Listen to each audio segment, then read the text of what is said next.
Otec FM 102.9. Don't touch that dial.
Day 11th May 2026. Mraso for Royal Sports Edika on our trimu. Yachubia Mobia Kwaba. Samra Kopim 10 p.m. no and Yebabi Remashen Samoa Ewoho. Yebeda news for Nasi Papa Pa and it's on my preparatory kama. You see, maybe Edruno. Yen live show of the last live show of the day. Yeah, cause we are the akaya nyumkwa. This are matching. And tis say no dear. Ye babe tears him na ya share stories trendy wa manone any de ofi nyina. Abijafo wa habet omonka wala stidi be kwa manone na Sikapa Eugene ene Kwame Despite omunyina so boy chidom kama. Ya frame Kanu samra till 10 p.m. Ya Royal Sports Edika on our trimu live Otec FM so 102.9. Zilko Spain.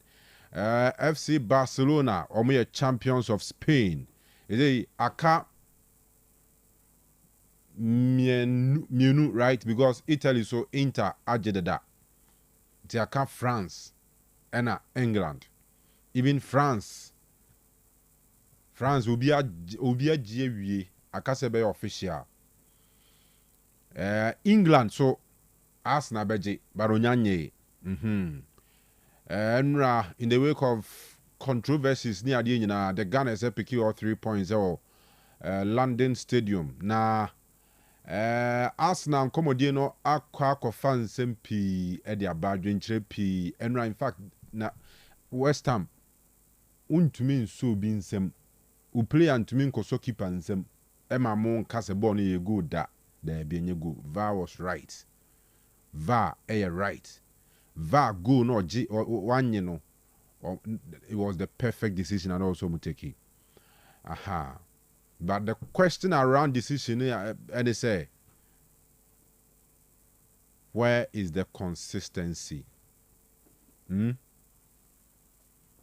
Bonia idin nrano. Senya bonia isi den anebe boni. Ana bonia Yadin Nano, I didn't know nobody did the same bonnet as any bonnet. A lot of questions around but I mean, a well deserving 3 points and else now Konya no more very solid. Mo bomu modern ye apart from goalkeeping to the last person. Obia Bonajuma ye panti. Mikel Arteta just about 2 games away. Now wabe Premier League champion. 2 games. Right, Premier League champion. Now relegation fight and a battle against relegation also cost when you may Menoka Spurs wamo any Leeds United against no Asha ama no so koso nti samra kopim se game no be we dey be koso update mu na mohu how anemesi ko was against no emu nti we ne nkomo pi yabo referee obedi Champions League final no Arsenal ne Paris Saint-Germain against no referee obedi sa against ya bonidin UEFA for atunidin I no so yede ye ho nsem eba beba fie ni abehwe en league no so nra na wa try the dynamics are and our similarities what Ghana any English leagues no more fee the odd anyone more call relegation already England you 2 more call relegation that Burnley Wolves or recall but back no be ka ho no na problem over Ghana the same thing 11 Wonders any Ho United or recall back no be ka ho na problem ye league ni GS no aye nsem pii na England yes why in same pinti ebenya abotrani ahwe enra Asante Kotoko 11 Wonders 2-0 enra na a day Hamza decided say obema Kotoko youth team players ni bi akwanya momosi akan na players makomako enum enra wo mu esi form ema emu mienu mpo ena she 2 goals Kotoko ede she 2-0 etia 11 Wonders now stadium hobby mze I mean Enra kwade na numbers ni nye Enra ye ball 5 minutes me kan nipa na green stance no mo 7 satam ni abo 5 minutes ena na mo no center line no mo 46 ni abo 5 minutes ena red stance wana me kum stance one there na mean to me kan because na nipa no eye yi kakra no kra no wa mo mro 150 VIP also na nye ti Enra na attendance I mean all time low Kotoko akensi ase enwa ma Ashanti regional minister honorable Dr. Frank Amwakohene Edna Nuatumbi senka ye league no yemfa nko mantem yemfa main nipa no nipa etwe omo hu free league no ti yemfa league ni main wo mo yemmo league no mantem park ne so honorable your standards ebia opese yes yen compromise standards no because mantem parks na bia no meet the standards at GFA ejitum se mo league matches wo ho dressing room ne ho krono bar stands ni ade nyina aha ni nyina ye standards club licensing wo mo require enti se wonni bia e be den se betumi abo match ne wo ho aha enti honorable suggest say nka ye lower ye standards no na yemfa league games no empia amanfo o mantem ho entinka Swami Astro TV ya na bia Kotoko akobɔ ne home match ba ko ho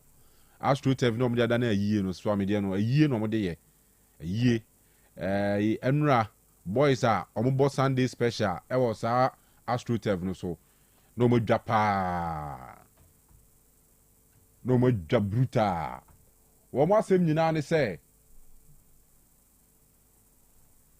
omo basa kwesi na no paso mebo bola omo ye yie wo ho memene da no o ma ye so basa efin baller nyoma basa the ball no kwa mbo an yie because o man clean so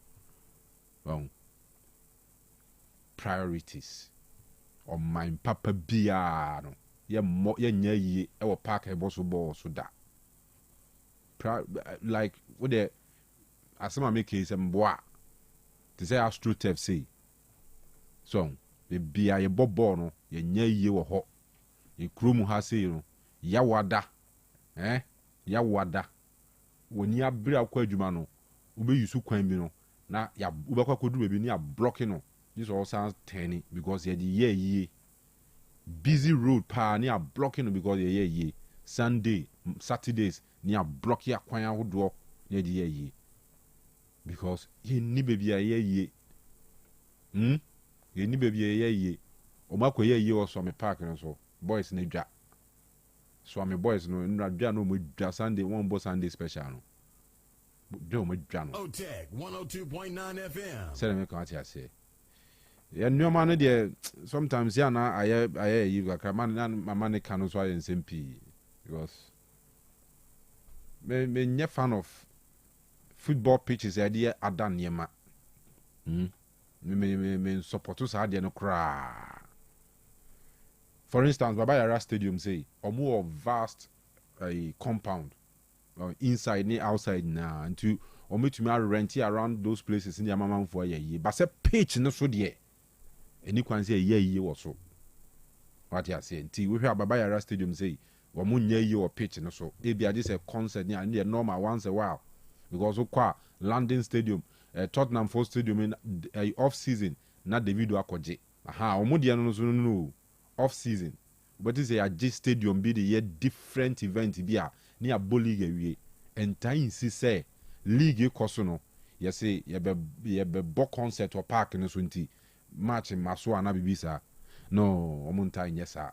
Say Brunya nti you say man for organizing events e stadium nti o say team obobo ho no okope different venue no okobɔ ne matches wɔ hɔ abrochire ne saa ɔman ɔmani abre so ɔmo yɛ bɔɔ no yɛnyɛ saa nneɛma no bi wɔ hɔ aha ba yɛ kurom ha no yɛmfa ho so betumi aka sɛ munsɔre mumfiri ankɔ yɛde bɛyɛ bibi foforɔ meanwhile the primary year yɛde see stadium no ɛyɛ for sporting activities you get it enti mesrɛ mo yɛnyɛ nneɛma yie no ɔman no mu nyɛ dɛ na deɛ ka kɔ yi deɛ masa ɛsɛ deɛ mama emu tena yɛ den paa emu tena yɛ ya so obi on the whole week on your time in your exercise the only time obi tumi akoto to no nine kakra tutum ni kakra kwasi ada no pa no oduru anopa ya ye wo honra ama park ni so fin park ni so fin ya so basa oboso ball enye ye so enti mi anya no ma ye okrom ha na ebenya time na one day ya raise this conversation around the astroturfs aban necessary across Kumasi ase no ye misuse no aha ababe avenue for chop omo account revenue omo generated from these astroturfs no ema hwan because it's state property ti o say o man no mu for no ehu de ekone de eba mo charge as huge as 200 say 400 cedis for 2 hours say 1 hour so all right then yema wala steam for foreign business na yeba na afia behwe nkomo aka nyina wa chire nya afide ni mfiri Otec 102.9 the pride of Ashanti samra kopim 10 pm and ye dey Royal Sports Jumede no ebrem nti otoado yes FIFA amana adwuma FIFA mo otoado adwuma yeba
na fe ene nwumere ensam no kakra yensa ka ne nyina no ya bomodin ade ne nyina eno so etimi dia ba kama hyene so ese ene ye mande ekoba ne se ya mame mfanto ene mo ese de tie ne se ye ka ne nyina na kyesem onim se games awodo no eno so ebetimi akoso ma bebia nso no etimi akoye kama entimame mfanto ene mo ese ene akwakoye mande no na kyesen kane na se Manchester awodo ne be eno so abekoso Premier League ne mo sanso no ana owram awade ye tie ne sem La Liga no mu game baako eno so ebetimi ato dwa so it's Italian culture Serie A no so me game back when mom o Shannon so it's Otec School of Journalism and Communication Studies and anywhere to dwa it's amo fra sabra ne nyina ne sam ensantua adwuma no won so no pesa we na fe uye ne ya Otec School of Journalism and Communication Studies and na me to dwa it's o bana fe de wa fantitie mo ama chese woni so ade no san ensantua adwuma no won so obetimi aye ne nyina no enema no so atimi akoye Kamantini nyina Otec School of Journalism and Communication Studies no ana me to dwa esabra na fe ye mama denian fan titie mo ama bibia nso ntimi nkoye kama entim ana nyimere ya me na ukasai no se okuta wasi ana se SSC certificate no wadama o qualifying esa won so obetimi abasko ne be Samson amemfanto ene esa ye kan nyina ne kyesa wo de no so no akwa de sam ye A level liver won so obetimi abasko ne be Samson amemfanto dwa esa mature students a mobro 25 years akoma ne mo no mo working experience ne nyina no mo so obetimi aba amane amane nyina eno so atimi akwa Samson ye kan no ne kyesa watro exam tifie twon resource no ne ye fe ne se awaiting results no won so obetimi aba na feni mane nyina no etimi akoye kama hyane so esa de yete na san Otec from your premises here, and Otec School of Journalism and Communication Studies, and also into baby our piano. Oh, Bomadena, Fewaba, PM, Otec from Fidiamua, Nature said Jumanina, and also Timia Quay, come and Tim no fear numbers, no, not yapon, come 0547 823 005 0547 823 005 and I say 0243 842 007 Shannon so I said to net keba me channel where Thomas Wayno a mixture of the moment as say will be and some num to net kebe Shannon so I said to net no a the tiana some a bit men can some and one casano, Mr. Papa Abba, Nina no, and I say, oh, Timinka, Bema says, say, when you will feel no, Nina some Timia Bafoma, the attendant said to Ned Keba Messano, and I may come for the Mobi Pia, as a baby I will piano, on some Ababa Madena Fino, wapid to Ned Keba Messanibe,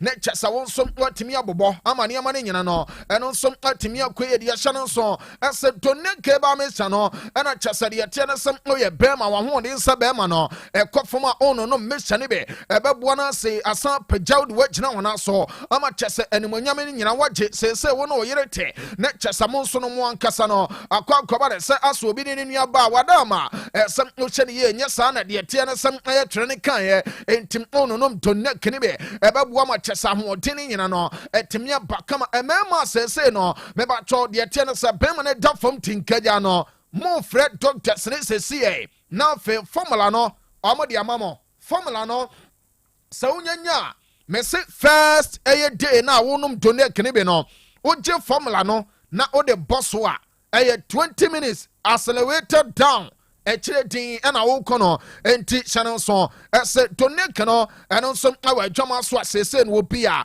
enso etobianum ema madama enso bi gugu komo sanso no ena ma mo gyina gyan ebo adwuma che no donate na na mo no bia obu nsana emoja no eno so yi klot channel so ese donate no ana chesemedi to dwa ese obebo madiama bebia nso no eno nso atimi akoye kama mixture of the moment into obia nso no ebetimi anum beni nyina no ene se diamond scientific ba and research clinic na di donate ba mixture no eno nso atimi dia ba dwoma so numbers ne o frɛ ne yɛtinkomo 0246 727 677 ana 0249 208 252 way a diamond scientific bar and research clinic come on adi to ne keba me sanaba no ana kyese na nyimere ya kamfori am obi pia esem nso be pebi na afe no watimi abobɔ ne kama esan sababu apa ama kyese ne ma ne nyina no eno nso atimi akoye ye nyina we so na afe no ye ntena dade no ma na afe ye mto fa enwramo ewa amanane ne kyese amanane nsam ne nyina no ye ntimi mfamra we na nyimere ma bebia nso no eno nso ntimi nkoso kama hye ne nso esa sade me kan ne nyina no me ba cho games awodo okoso ewo nkrofo ma so urama de no ene se ansase Napoli bobo kono me ba cho enwumere ya me no kase no omone club na tim ade Bologna ene de bom abosiri animo na me pacho game me kan won se me no o check here 41 minutes ane abo de woman se Napoli bobo kono omon timi nchebi sansom ana club na tim ade Bologna omon som timi nchebi ya dini nyina no anon som timi de aba ekoba ne se ya yengramo e wo La Liga no na me mfanto dwa esa La Liga no som e wo game ne baako ne nyane se rival Kanu ejinam achese sam amon so timi bo aditia club panetin Eddie Girona na game on ya bought 26 minutes memfanto anum sem sesi ameno kase no lecture anu so egoso unim se Napoli sa yahu omum yenu o me ba cho Napoli bobo ko ni tifie awo Diego Armando Maradona Franco Stadium Bologna aboni 2 ama Napoli entimente 41 minutes ana game no me ba cho ya bo Rayo Vallecano and Girona game no ayenno obi ntimi chebe our Tournament Stadium no Shannon song I say game on also around 27 minutes. Tournament Bobo Kono, Amon Chebe, Samsung and Alice United and Sono, Amon some intimate Chebe, I didn't know, and on some ultimate Abba, and to wait Ayakakra Uramo, our the attendance some matches and anybody to Jano, and a Chassaye to Uncoma, Amabi Biansono, and on some ultimate queen, a young queen, and a manafeno, men fun to Onomasa, say Onomasa and Chepia, not FIFA World Cup, and on some ultimate to Jack Kamashan and so, as I 11th June, exactly a month today, and at the attendance of World Cup, and on some 30 years, and Tim Kobani say a countess, I would know, it goes so Bob Wama Chessa, Jumani, and on some 30 years, Kosukama, let me portray your woman is son. Oh, check here, countess, I would know. Say, Yamin say, can I say, FIFA, I catch a countess, and all, I said, and I say, week where your woman, I say, oh, Pia, Anya Piano. Bomadena Feno, do provisional man squad, no, at media, but when I prelims, and some preliminary squad, no, and I just want some ultimate pano, and preliminary squad, I would pano, and your piano, as some squad, no, a Roman numbers, a dozen of Feno, what just so I'm about the 226 final 26, no, let's on some Ramo, our World Cup, no, my baby, and sono, and on some ultimate Kosokama, Name Pacho, the woman. And it's a check here. Say, countries I would know. Say, in the city, Omade preliminary squad and ever punning in no. Say, Nina Yansa can come. Maybe I Bosnia, Herzegovina, and Kramen say, can I say, ne, Omadi Abba, DR Congo, and 11th May. Mon join Facebook, and a YouTube on a mopa, Obon sending in a daso, DR Congo, and an idea a bane, maybe I Sweden, and and Yankopon Wadachana, and I 12th May. Amadi Abeba, France, the Abeba 14th May. Natcha Sabia Kama, New Zealand at the Abeba 14th May. Belgium, the Amensenka, and also Betimia Toja, 15th May. Ivory Coast, and Kramen second 15th May. Amadi Abeba, the Blue Samurai of Japan. I'm on some idea, and on some 15th May, and I just said, and on some about me on Toja. Now, your Gosway can Tunisia, 15th May, South Korea, 16th May, Austria, 18th May, Cabana, we are the Wasiano, Brazil, 18th May, and Omadi Baba, Portugal, 19th May, and I'll feed your woman on, and it's a Switzerland, and so on, 20th May. Uram ewo Germany aye 21st May ano amade beba Morocco aye 21st May Norway 21st May England aye 22nd Netherlands aye 25th Spain aye diatianesem aye 25th May Panama aye 26th May United States of America aye 26th May Colombia and some aye 29 May and Australia aye June 1st Croatia June 1st ana fe amaya ne tiri Mexico amon som adeɛ no ansom akɔso kama entiwe no aya World Cup no na kyese aya countries awodo no aya days amode wo squads ne nyina ɛno nsom abetimi atodwa no ana kyese yɛde ne nyina nso no ɛno nsom atimi de abɔma bibia nso no ɛno nsom atimi akoye na yɛnwura mu Argentina na afɛ yɛnkyɛkɔ ɔmodeɛ no esansem Argentina man no ɛnɛ ɔmo nsom abɔmɔden de ɔmodeɛ no ɛno nsom atimi de abɔkama wɔ abra yɛhwɛ mu no na kyese 55 players ɔmo yɛ ne team ade Argentina ade to dwana no mamen confirm se surprisingly no o check here o run it ade the tennis Paulo Ezekiel Bruno Dybala ya check it dina ne dina nim nemo no aye players awodo awura mu a lecture sanya sam keto kra ne nyina no ene sam eno som aye ne kyesama players awodo no amon som ade ba be bodwuma ama bebi ansom atimi akoya ya de ne nyina no eno som aye timi de atodwa ama bebi anso no atimi akoye kama na me pacho de atie ne sam awura mo awo omo ye ne dire Argentina mu ase de maka no me bacho omo de na bano squad no ene daso no Christian Romero mo ana offense de atie ne sam aye German Pezzala omo nyina some ultimate from Nicolas Otamendi mo from Franco Mastantuono from Thiago Almada mo and of Thomas Aranda and some mo come Nicolas Gonzalez mo and of the tennis Nico Paz mo nyina no ramu kama awa the tennis aye Brazil dia no lemon player bakua le team ade dia tennis Paulo Ezekiel Bruno Dybala ana chesana den no ono som antimi ngroma ye te sansan ne nyina eno som antimi dia bama bebi anso no atimi akoye kama yankoye no ne nkomo esansa ya da so gyina mo World Cup no ne chesa ho ha so na ne ya bro ne kama no esansa akwakwa de te no sabosome ama de te ne se mundia no eno som antimi atodwa ne nyina no ese ye de nkomo ne wo mame ngromo our player ne team ade Johnny Cardoso na so ye ne nkomo ena anwumere ya wada makwabna mani picture no na afa yankoye ne mo esansa Johnny Cardoso aya boy bakua no kwasam ne sa ne nipa ne pina no.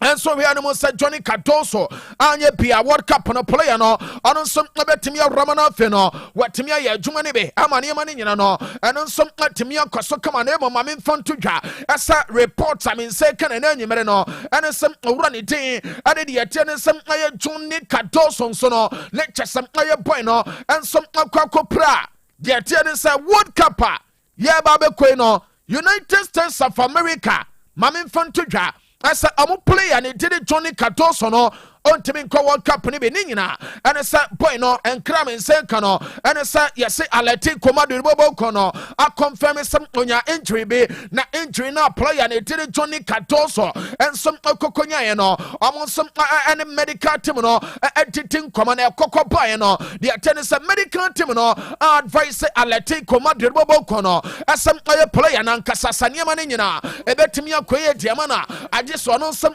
surgery into no a really boy and it didn't let Johnny Cardoso on the outer. Maybe I World Cup Pebecoso. I want one Cassan him. Our US of no let just some player no on some to me be just on some and on some ultimately to drama baby and so and on some to me let me patch your player and it did a real Gomorrah.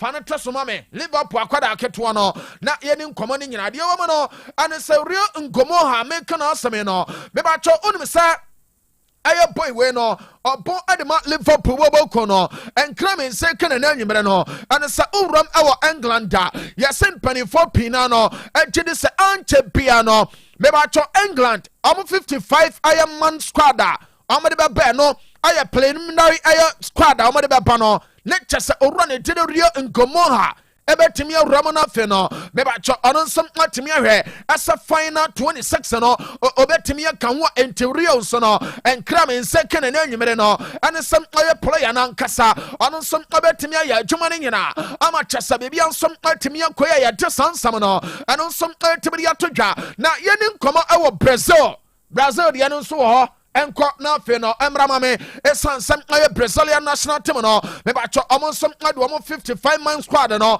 eno som atimi aba players na doso pa o check here de wo no ene se me start e de afi na chesa no ye goalkeepers no enti goalkeepers no o check ya owura ne din ade Alisson Becker oda ade ma Liverpool bobo kono Edson Moraes de Santana ejinamo ade ma Fenerbahce bobo kono awo Sokro Sarakogro Stadium ho me ba cho owura ne din ade Bento eda ade ma Al Nassr team no sansono ana Hugo Souza ebo ade ma Corinthians bobo kono onum sam aye goalkeeper ne Dede John ebo ade ma Nottingham Forest team no sansono ana Carlos Miguel edamo ade ma Palmares bobo kono the attendance defenders no Marcus Marquinhos Correa ejinam ade ma PSG Thiago Silva ne Ramo Gabriel Magalhaes ejin Ramo obode ma Arsenal me ba cho owura ne Dede Bremer ejinam edima Juve anonso Ramo Leo Pereira ejinamo ade ma Flamengo sansono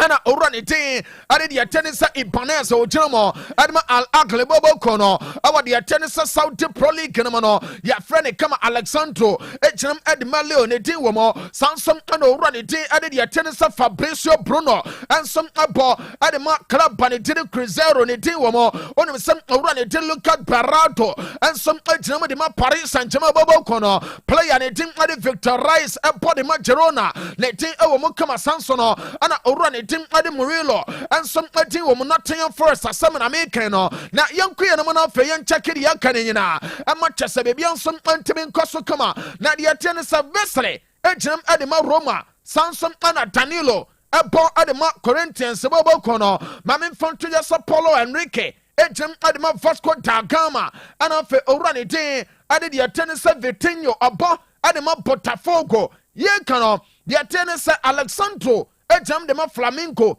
Douglas Santos ebo adema Zenit Luciano Juba ejam adema Bahia ana fe Cheo aye Henrik ensom ejinamo adema de tiene aye Monaco bobo kono mame fanto no se kaike ensom abo adema Cruzeiro abrantia ne tin ade Carlos Augusto sono ejam adema Internacional Milano bobo kono enti we no aye defenders me ba cho uram awo Brazil owura ne tim ade de atene se de Don Carlo Ancelotti lecture se the 55-man squad o di kind ya ba na fe wate so amana ba be 26 ne nyina no wato ne nsam ade afro mo me pacho Central Campistas no aye owura ne tede Carlos Enrique Casemiro yes ne di wo mo United and wobo Samson and Bruno Guimaraes ejinamo adema Newcastle United channel so esa Fabinho jinamo adema IT adebo kono Samson and Andre Santos jinamo de ma Chelsea Danilo ebo de ma Botafogo Lucas Paqueta ebo de ma Flamengo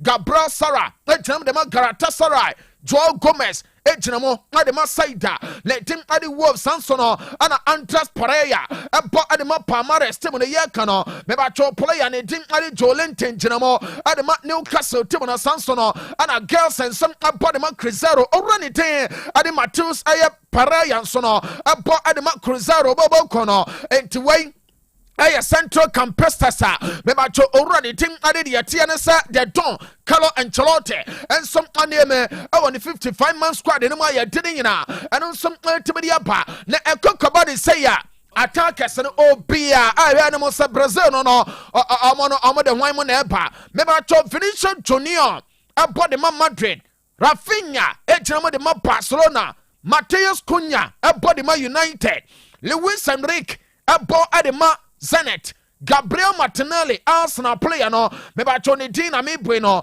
ono nso wo mo sansono ana owura ne tede João Pedro ne din ewo mo me ba cho ene owura ne din ade de etie ne sa de Don Carlo Ancelotti ene me Chelsea akwada ne din ade William Estevayo for Asteris sine din no me wie squad na me baba ye story ade afọ boy no anti owura ne din ade William Estevayo boy no ne din som letimi by sansono ana abrantia ne din ade de woman no ana sa Enrique de Souza bo ade ma Olympic no bobo kono ono som atia timia basanso no ana Ryan no jinamo ade ma bon ma fotim ne din som atimia promotion so asa Anthony Matthew dos Santos obo ade ma Betis tim no le din som o mo sanso no ana Igor Thiago abo de ma Brentford bobo kono le din som o mo Pedro ejam ade ma Flamengo sanso no ana Richarlison a player ade ma Tottenham bobo kono me ba cho Igor Jesus ejam ade ma de Tennis Forest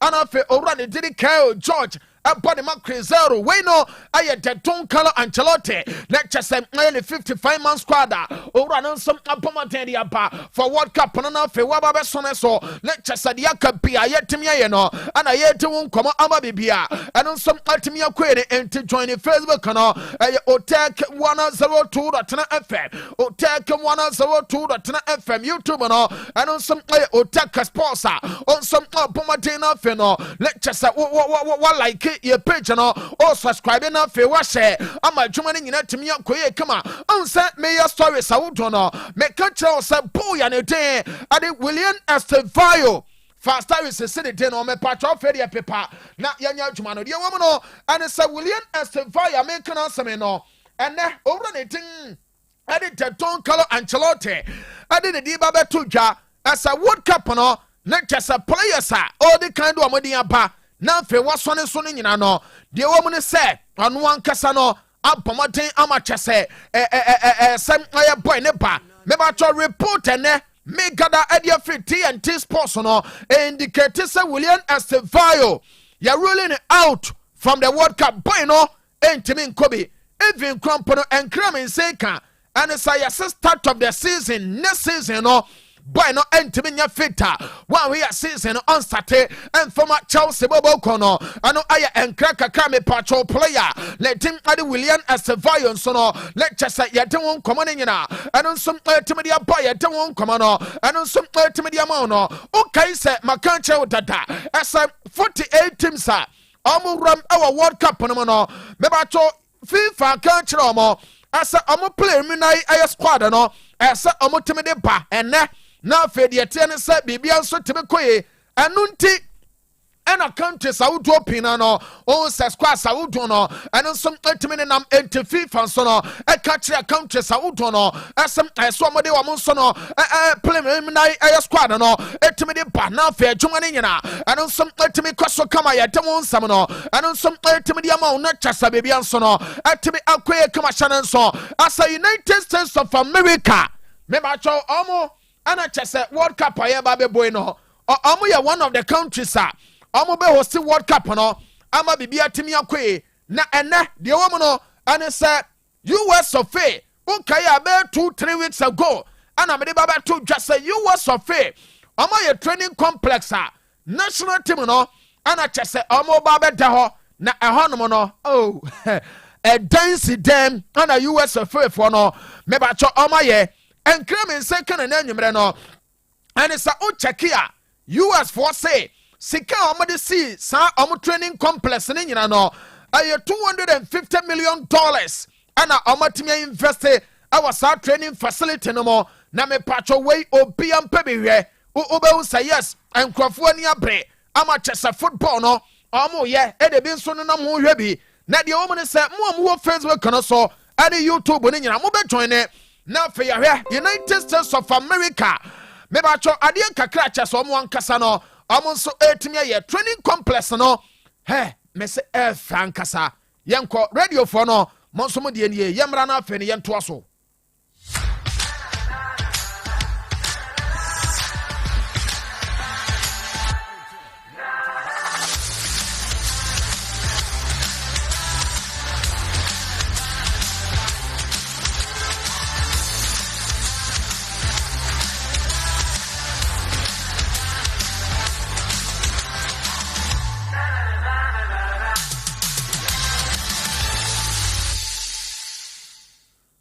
Fantastic into way United States of America say no omani abrea esem omonso no ebebo maden afi World Cup no na chese ne mani nyina nso atimi akwe no ana chese omodeni nyina eno nso atimi dia ba ama bebia nso atimi akwe ne enti US of A men fanto yasem omonso awramo ama chese World Cup no omo ko mani mpa o check omo training complex omo atimi asie na ekire pefe esem omani abre esa World Cup no omonso apeso ɛyɛ no kyɛ sɛ adwuma no nyina no ɛno nso atumi kɔ so ɛnti Facebook foɔ no ɛne YouTube foɔ no yɛwie a ne kyɛ sɛ Eugene Kwabena Maradona ɛne deɛ ɛtɛ ne nsɛm asɛ kwa mebɛsa de video no to so ne kyɛ sɛ ma enjoy ne kama baabi a yɛdure no yɛnwura mu no afei yɛne nkɔmmɔ away from World Cup no ɛma bibia nso ntimi nkɔɛ wonim sɛ ɛnkyɛ bia ne kyɛ sɛ UEFA competitions awodoɔ no ɛnom ayɛ final games no ɛbɛtumi atoto dwa ama nneɛma no nyina no ɛno nso atumi akɔ so kama na mepatwɔ deɛ ɛtɛ ne nsɛm ana nwummere owura mu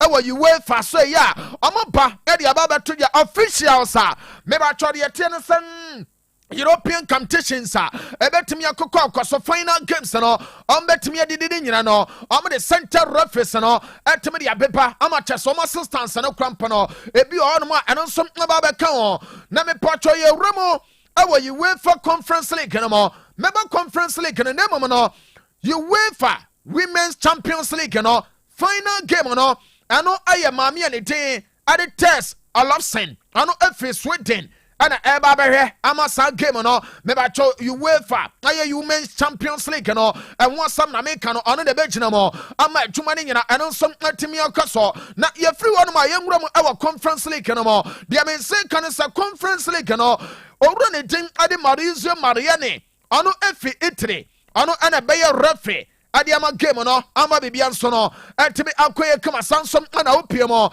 ewo Europa League na mamen confirm asa de yete ne sem ayi UEFA abɔ papa ne tin ade François Letizia ofri France no ɔno nso etin sem owura no ensom amra megyina na kyesa bibia nso no entimi nkoye kama UEFA Champions League no ayi kyesam ayi UEFA ɔmo biggest club football onsom obetimi anya ama bibia nso no atimi akoye na me patro Champions League no UEFA and me officiating squad in nyina ama bibia timi atodwa owura ne din ade Daniel Sibet ono ebegyina mo ama chesa san game no atimi akoso ofri Germany na assistance no abaye John Sidia ana fe Rafa aye 14 omo nyina efri Germany fon frefre no aye Santo Shara ofri Switzerland ana UEFA ayi no asem omra me gyina mo sanso no ana reserve assistant referee no owura ne din ade de chene sem aye Guadeloupe aye Paulus Ayuso of Spain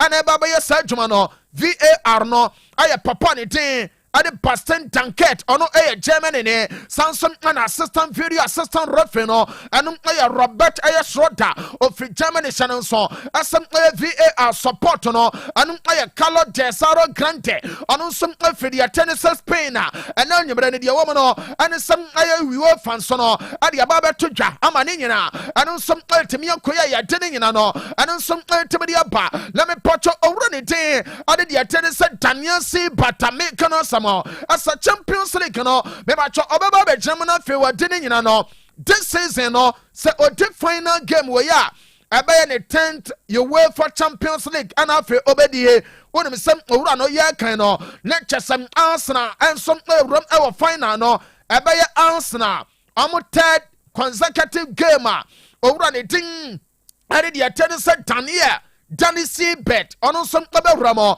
na fe ono som officiate adiama Arsenal babo kono ama bibia nsom atemi akoye kama hya nso asa Arsenal and Sporting owura ne gyina mo ana fe Atletico Madrid game Arsenal nso no ensom atemi boy ne nyina no owura ne na hwa ma bibia nso no eno nsom atemi kɔ so kama ya de ne nyina no eno nsom atemi dia bɔn ma bibia nso no eno nsom atemi akoye eno aya kakra ena nwumre etodwa ane ya den kɔmɔ ne nyina nsom atemi dia pa no na Arsenal the Gunners ayo ma dwene sɛ ɔmo to UEFA Champions League final ana fe Premier League no akasa ye boy ne yate na fe omoje omo se omoje wi a ade ba ko ne se club no epesa omo san mi omo nchewam na next season no ade matimi koi eno nti club no sporting director ani den ade Andre Beta me ba cho papa no yesem ono so target players awodo pia omo pesem omo de boost Arsenal squad no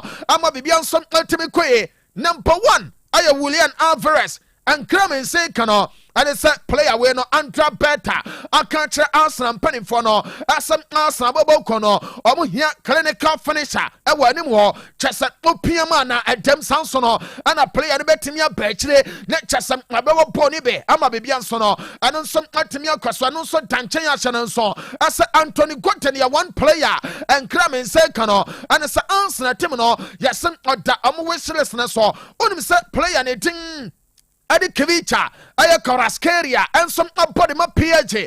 Yes, sir, Arsenal former a top player no, and after Enzo Fernandez and some Aya one name, and then I'm Arsenal, I'm a corridor so, and Tim Ano Aya Kakra and Animal Etoja, and ya doing commanding Nano, and then some Altimedia Pan, Akobani Saya, Ben White, Leandro Trossard, and after Gabriel Martinelli, and Kramen said, can some boys women or Amanyina Arsenal bobo kono ebetimi ajomo kwan na fe no amonsom atimi akọ eno ya kakra ena nyimre etodwane ade won komo no eno nsom atimi dia bamba bebia nso no atimi akwe uram ewo Chelsea bobo kono mu a meba cho enkra me nse no ene se Chelsea tim no yasem panifoni goso ehwe asem omobenya de ate ne se competent manager amana ba be uram na fe krabo no waya adwuma ne nyina ama bebia nso atimi akwe na ene latest name ababa Tommy table no so no aye owura ne din ade de atene sa Luis Felipe okay owura ne tele Luis Felipe 2014-2015 season no na Luis Felipe aka Chelsea squad ene wo a ono nso abaya adwuma pa se owura no onim sem okokodi adwuma ama chasane ma ne nyina nso ultimate koye na mama na dia mense kan sa Chelsea team no ahwe sem owura ne tele Luis Felipe so no o metimi consider na sanso no ana Oliver Glasner Neba chwa papa we no edi ababe ka candidates a omo som obetimi ababe for Chelsea adwuma no anum aye kakra eba nemom ye kan nyina no lecture say ye bone top for dia owura ne tin ade Japi Alonso ana sese ya me ne wotin komo no owura ne tin no anum som adaka ya de san komo ne nyina anum som atimi dia pama bebia nso no atimi akoye kama Chelsea bobo kono asan ram for Francisco Trincao enkra eba ne se player no aye nipa ba ko ye se Chelsea team no ene dinechi pa omonya na ebeboa ma chasane ma ne nyina no eno nsom atimi akoye kama Enzo Maresca asa hia yankam wo bia so ntemente asa ono o feel ready for next chapter na ade ba ko ne sa ono ankasa no eno ene ye the most important thing adema no yebusa na about city adwuma no eno say ono de obetimi aka asa enema pi wo hono mu a amanfo betimi aboboso na mo madwuma bia sese ebeba na akwam no ono oye ready ese ono so ebetimi aye adwuma no ano aye kakra me patcho wura de din ade Enzo Maresca nso ade ba ye de nyina etimi de atoja na boss de eba ena nwumre no cha ye se fade Valverde Madrid squad no na wo sesia no ye se players ne bi akwa ka kire empanifo no ese Valverde nipa ba ko nipa boni nipa na amone ane Chouameni case bae no ade ba ko ne se ase Chouameni ne obi ebo ne din sa de o ye ne nye na mom no owura de tiri Valverde no ye ka busuani ba ko pa wo Madrid a ye sa Valverde na esan se ono ana chese odwen setim no eye ne dia o kana adwene de kire obia anyhow eno na chese de abufuo bae ama chese Chouameni nso no pushi na ede sansam ne nyina ede bae se squad no players ne bi se de bi enye right as a Madrid bobo kono aye fine said ma two players ne nyina no na aye pe eno aye kakra eba Ronald Araujo ade atuja se Barca enkra eba na se season endia player dey your top favor ho ana woko na fe FBI ne nyina no wasama kama duase dote Bola Johnson ana abemu Dr. Favor na one na din kra na afi no me ba cho also problems a wodo ne nyina no watimi asane kama ade ama enti gonorrhea no or syphilis ne UTI ne nyina no ayeta and water na number no ay 0245 378 245 0245 378 245 Dr. Favor number ano some abejo so na fe no anamu yare ne nyina watere te kama ade ama na chese bebia nso no etimi akoye kama enti no and some no so pa name Saudi for no yes this time almost had this kapuduo and eba be wura omo league ni mu na sika na se de omo si acheche yichem no so pa me yesho se abeyafo betena se a ombetimi adwudwam na feniema ne nyina no etimi akwenti boss yɛda ase paa yɛda ase sɛ ɔma yɛmmerɛ no bi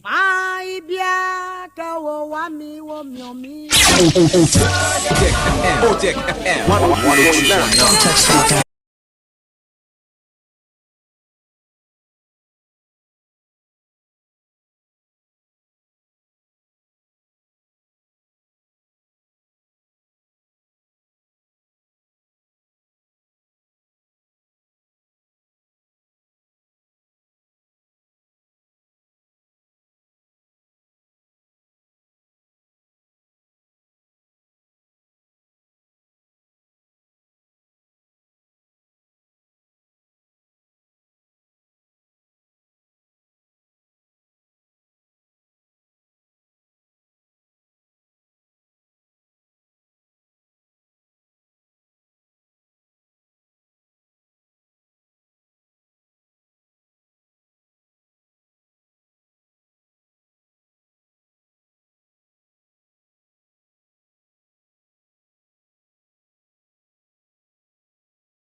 yɛbɛtoa dwumadie no so yɛda wa last year si yie papaapa sɛ wɔde yɛ akɔ na wɔsan de yɛ aba akɔ ama no ne akɔtie deɛ wɔm nyinaa ɛsɛ baabi aduru no yɛbɛtoa nkɔmmɔ no so ɛwɔ fie ha na afei deɛ aka akyire biara de ama mo kofi akɔ aba senior mejo so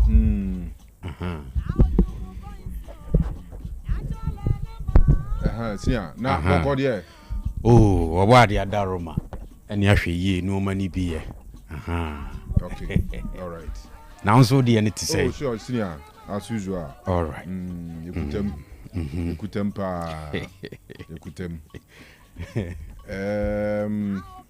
yɛn tinsi mu na yɛnhwɛ deɛ wɔ hɔ nom nzɛ obviously the classico and after the controversy see London Stadium no every year top of your picks but then ebia na foforo bi so on mo ani nyina pese wo kan enti mamema omre no na minti osamre okay me da sisi ni ayenchi atifo ni ahwefo nyina biem na enoma bibiribe sisi ye ne de most of them were expected enti yen sheda nkwa akiri be ye nintentem ani atiasi La Liga nim ya bebo Barcelona for abaso then we come to Arsenal there so but we say no ye set you ya na me catch say Milan a difficult game at home against Atlanta na the conversation is say Aria AC Milan beat me drop it out of the Champions League. Tise Kobani say Syria are ne present teams for next season Champions League and we are not AC Milan and you're part of those teams that will qualify for next season's Champions League. Into the game at home against Atlanta, at least a point there, I was so mutuminya. But in the end, as usual, omu disappointed. So omu called down by 3-0, and then eventually omu betiti 2. I'm na 3-2. But Roman so share Parma by 3-2. Into Osei Akoto with 2 games to go. So share table no swa. Milan out that 4th. Any Roma waba 5th. No munyina was 67 points. With 2 games to go. On say the city. And still the Milan conversation no, is on the table. But in the next 2 games, whether somebody qualify for Champions League football or not, it will depend on Allegri and the boys know how they will play. But again, it was a disappointing performance from AC Milan. Whatever be the case and whichever way you look at it at home, losing 3-2 to Atlanta, me sure say something that Milan fans know. Is somua ye. Enti the news through say I'm here betu omunrano. Exactly the same thing happened. Enti omumo bo omuho so. Unse no na me come say if you want to talk about the Champions League, and I say teams be in free Italy. Emra Champions League. Na manfo nya gidie say we mu de oma e bi pen. Me nya sure say obebo first 2 without talking about AC Milan. In fact, they are the first. Enti si a ball league ni ebewie na Milan plays in the space ebe mo manya Champions League football no ebe under questioner, then it means enoma bi nsheda nkoye on the part of AC Milan. Inti moving forward in the next 2 games, that is what Allegri in the side no you expect to say Omobay, if for nothing at all, get a Champions League place. Inti I think that will be the only thing. So say Napoli also game ni the Guswa 2-2. Say the city, but Omodi no.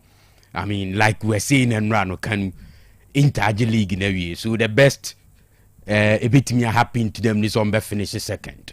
Say the city. Inti me sure say BBS you more so let's go to the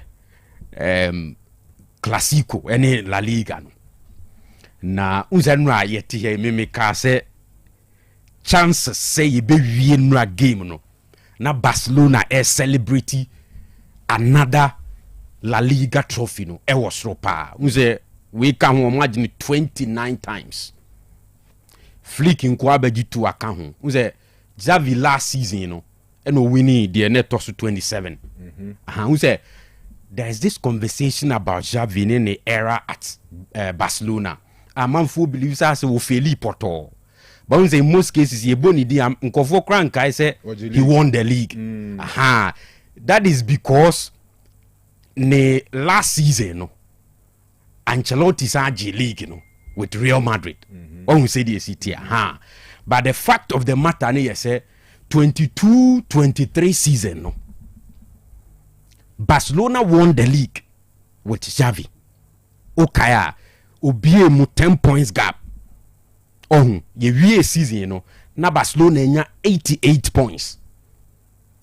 Ena Madrid enya 78. So the difference 22-23 no was 10 points. Then the following season Madrid won it. Na the ma Barca season equate say ye Porto kra no ye the Champions League. Say the city anyhow I know mo performing. So in the end no move on. But Hansi Flick by in 2 seasons he's won it consecutively. Even with this one cranny there Kanu, it's clear with I think 3 games to go and will be a 14 points gap between Ono and Real Madrid. A bit me cry more because we have 3 more games to go. You need the basic room. A bit to cry so bit me at the kakra there.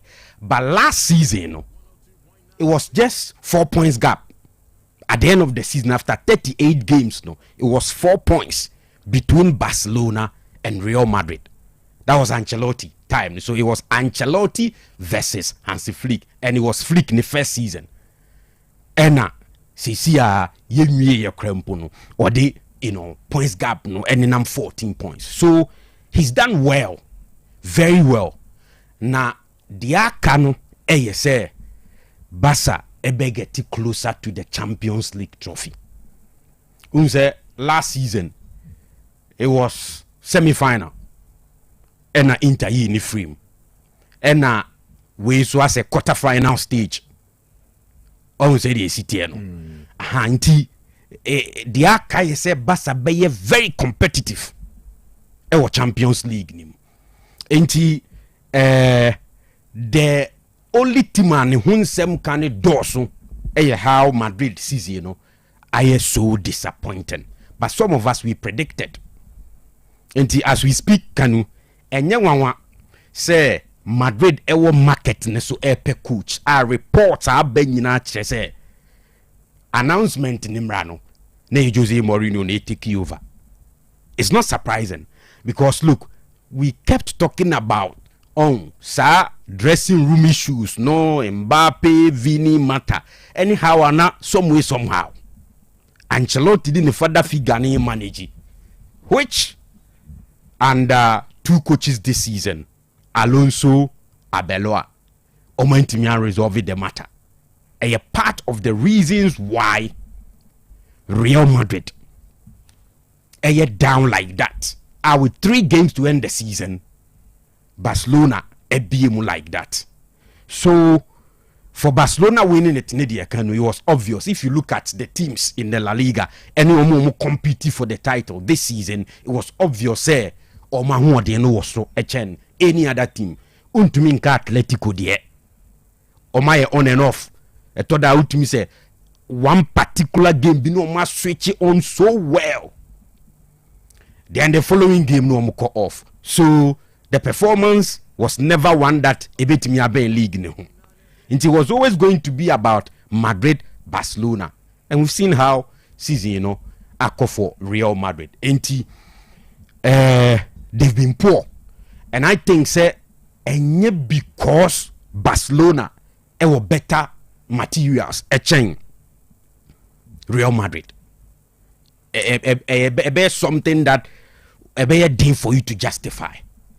But because of managerial issues, dressing room issues, no more of it. And moving forward, they only need Obia Obema dressing room hono. Aye calm, respect be abaho. Near who says somebody is in charge. Roles aye clearly defined. Then you put them together. Omabo as a team. That is what is left. And I think say they will get that in Jose Mourinho. The only thing is that obey what we say unsu peja wa betri pi no on the on so. Oh, say the city. And I think it's part of the reasons why Yati say one of the things are all demanded so benya total control. Enti Kanu, congratulations to Barcelona. For 2 consecutive seasons in the La Liga. Yeah, when you play in a Liga, Real Madrid won. Yes. Now to me, Jet was 2 years and man. Absolutely. I mean, we are heavy, yeah. Atletico Madrid, so let's not forget, say, almost so better. Even with the manager, no Mukutano Sukrano, say he's gained some level of experience in the game. Yeah. On any day, parody Diego Simeone. Minyes also beat me under Ritino as a manager. Yeah. The only thing is that Omono or my failure to live up to expectations. One thing about Barcelona winning the league, and say, a man for Shadam Fano a big achievement. So, one because Omufi say even Barcelona fans, especially Omo Ghana, and sometimes Omo J League, no as a Champions League, no man to me and Yadi and common in PR. Yana Omu League in Egypt, domestically, Omo Madrid anymore, so okay. At least you're beating Madrid to the league enough. Yes. And then too, so I in the current generation, as a Barca dominating La Liga, So be share from be 2006 mu ho ba no. Never said that 2006 be pim samre 20 years, right? Yes. See what? 20 Yeah. years. We shared within that period now. Kaka Abola Liga, Ronaldo Abola Liga. Messi into Abola Liga. No, me come Madrid players no. Okay. But you were Lamine Yamal on Ronaldo Aji League pay. I was Spain. But they make out say. I say generous period, you know, within between it was that period, you know. Barca dominated La Liga no kakra chain Madrid. And TM say ya ba something of a norm to the fans. Normal thing. Just normal day at the office. The Barca La Liga na say a man who something kuntan bi ani ade. But a big achievement. Of big course. Achievement. Big achievement. The top league. Yeah. It was Spain, you know, and one of the top leagues. In fact, for a very long time, Amanfu rated La Liga no ahead of any other league in Europe and even in the world. At some point, it was FIFA. And when a lot of people were following the Premier League here, there were other viewpoints in which they said La Liga no is ahead. Said this here. Any small thing. Real Madrid is a big force to reckon with. For 2 seasons, na say, and to say the American last season, Omuye League, no, na Madrid they 84 points, na Barcelona 88, 4 points per. Today, colleague table no so, 14 points ne them. Said this here. We be him, and no cry with 3 games to go, and with the way Real Madrid is playing, you know, chances are that 9 na Kanu kromunya ni nyina. Said this here. Of course, Barca should beat me at drop PPT, but as we speak, 14 points in them. That is huge. Said this here. And I think say, my idea. But the only thing they say, Champions League never come Emma, value no ekosro. Said this here. Of course, Champions League. There is Champions League. And last season, Inter semi-final. Semis, yeah. And you know, for some strange reasons, Barca conceded 7 goals against Inter in 2 legs. I tell you, it was just strange. And at this season, so would they look at the way a manner Atletico he will move free. Say this, even before that game, now Oma share Atletico in a La Liga game, and unfortunately for them, Copa del Rey, and so the same Atletico ne you move free more. Omusuko Lusu to Saidad. For the league, they've been excellent. But Champions League, they can be better. Because the last season to this season, Oma fall 1 step, you know, backwards. Which is something that was a manager correct moving forward. But we all know problems at Barcelona. Say, Sisi as a flick, Ekotenasi. Na or any plans for next season. Maybe who certain areas be identify 1 or 2, 3 players be also Barcelona Kofaba. You go back to the resources available. Do they have enough to do that? No. In the end, no. And so the Champions League ni critically. Omudru stage be who say players nibi stage ni too big for them. And he's done his best. Say and crown no build your confidence but it do baby you need a certain kind of quality. And maybe as we move along, in terms of Champions League football, bit me improving. All right. I say the city. And congratulations to them. They've done it well. The end so celebrations was good. But the history of these seasons, La Liga triumph, without Man United, obviously, they were hand womb. Rashford that same no. Say so there are reports say Manchester say on to me for Rashford Emma Barcelona Luna Zimbabwe Mopa Munye Yenkan was a Muntia. What is it 40 million they're asking? 44 yeah. And because of that, there's a Barca force here Rashford will go. But look at the performance in games my favorite Rafinha Lamine Yamal anyhow he performs. Even yesterday free kick. And he is still a player that Barcelona be here next season. Let's say or a backup plan for Lamine Yamal and Rafinha. Is that not a good backup? But the resources to maintain such quality, no, it do baby I na koyase. That is one challenge. But for now, I think say we have to join them to celebrate almost 29th La Liga title. Yeah. They've done well. Yeah. Congratulations to them. Better luck next time to Real Madrid. So between them and Madrid, you say no, in terms of La Liga titles. Okay, I think I have to check that for you. Oh, okay. Okay. But obviously, I think Madrid bear more. And let's be sure of that. Oh, Madrid were more. And yeah. Well, we now could figure be an Madrid for no. I be so close here. I mean, ain't he? Oh, my idea. Right. Madrid 36, right? Barcelona 29. I'm by Mopao. Biasa. But 29, 36. So 7. Yeah, no crowd no say nyebete. Say easy there. Bina CCA yetia ye kase. We are talking about Madrid looking for Obitise Jose Mourinho. Second, we are Hansi Flick. And now planning for this season. And a Real Madrid manager Alonso. And on and will be competing for the La Liga title. Compare that to say Jose Mourinho. And ebe handle Real Madrid. And you are competing for the La Liga title. Which one? And on the face of it, Eddie Hukakrabe boom. Obviously, Jose. Are you? And now, I hear something about Jose Mourinho. Who say, or the baby? Who say, I think after Manchester days, no, there was this conversation. So, I hear baby, I will see Kikakoni Unya top team Bianco Chibim Wasan. That was after Spurs. It was after Spurs. Mikra me uncle Alokori Manchester Nika Siapa. Oh, Jamorino. Manchester days the moment market. So there was that conversation. Oh, Wasan, he's done. Won't me ma up BM and I feel all of a sudden Obenya this opportunity. And I think he's looking for opportunity bitisa. Oh, say this city. And at Madrid, say Mourinho Kase me pe player we are.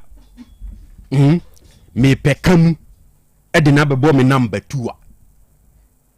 Chances so Benyano, be 98 out of 100. Me boada.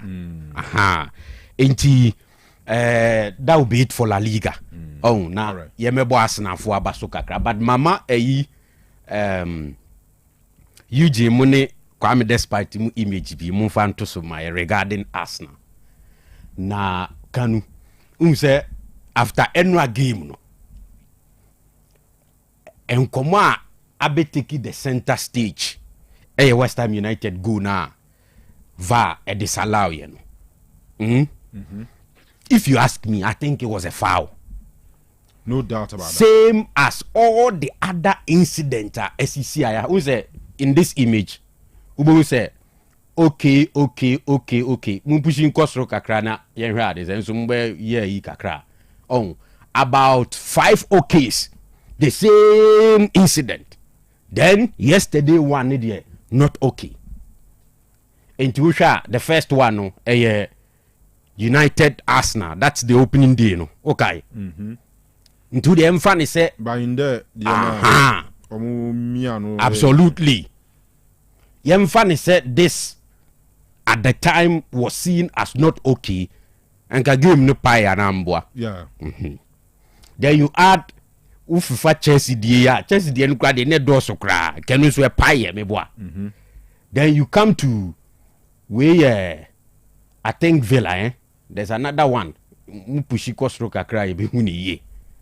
Inti conversation na ba up like that. But me amiti I think say VAR no got the decision correct.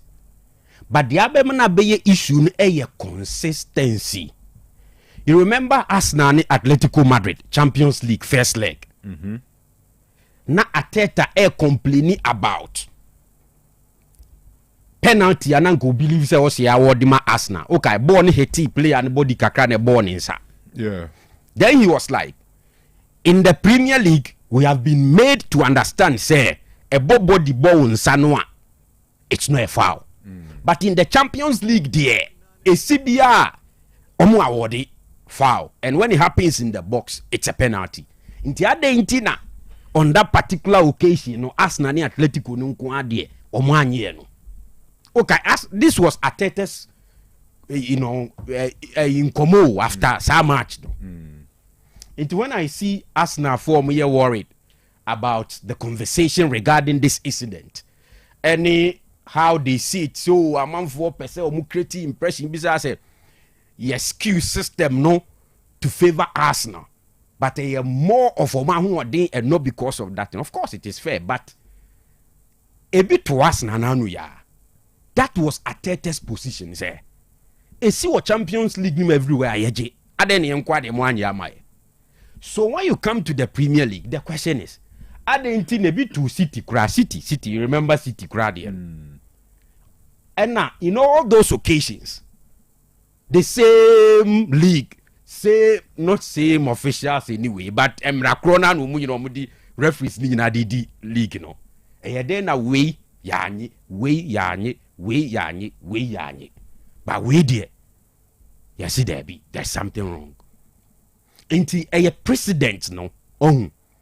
Inti I'm hearing say lawmakers no of the game no, they are considering Sir Adewi to maybe moving forward.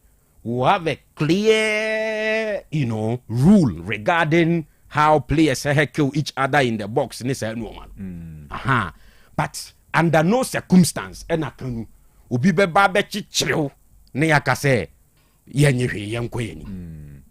When we say to be honest, the general referee decision there was not perfect. It was consistency there. Perfect. And above one the best. Reacts about consistency, yeah. When we say this here. Ne go ni there. Ne say jina. First time go no. But whatever be the case, Kanu, me nyina way so fan discredit Arsenal. Unim. Na West Ham had the opportunity to score first, even before Arsenal's goal. Yeah. And meaning why the player say that chance. That's why I keep talking about Raya. And he said Arsenal G League now. Why me player of the season? No. Because I saw the similar, incident. It was Forest Newcastle game. Forest equalizer no. But the goalkeeper stood where he and his Sasiana born if I hona Emma Forest in equalizer. And for Raya to have saved Arsenal on that occasion, no, nay awesome. And bottom line is Kanu, Upe Liga J, West Ham episode surviving relegation. Unena close to 80 minutes or so. I think it was even more than 80 minutes. So what I say, but if you look at how Arsenal were fighting and pushing to get the goal now me pesa spirit no. Okay. Because they never gave up. Yeah. Say team Bianca, ye boy ya be 75 minutes walk kwa omunya breakthrough no. Both enough frustrations are setting in now simple errors, but they kept it until Odegaard a fast born dad and who belly to ma trosa definition no kama niti. Congratulations to them. They say there more chances of winning the league Nadia is becoming more clearer. City here. It will take a lot and some level of miracle for City to catch up and to take over. And they say there, I think I will agree with Scandi. Arsenal will eventually win the league. Okay. And that's it. So Ube GB so and no one be saying be a favor. And they free to because here. Yeah, na man for perception, especially about the English league, is usually na ensa ebwa your G League no kakra. And then nyas na nkwa na benefit. I mean, a couple of times our team CG leagues na decisions be akoko money ade. But I mean, a general thing in the Premier League, the issue of consistency with Premier League they are general. But you see those days, And I man forecast the referees we are Man United no. Ferguson time. No, Mr. Ferguson born any referees now. And the referees need ye now ye you bo an kwa dia so bo ade But inconsistencies no Kanu a Premier League ni mu kwa na so officiating in general. No Premier League dia no dia inconsistencies. Too much. Na La Liga for ni super o. Oh, I met me as 1 or 2 occasions been there. But in the case of the Premier League ni dia I mean ya na Dawson do. Ya na Dawson. And our mode almost ya shemra no ma shemra said that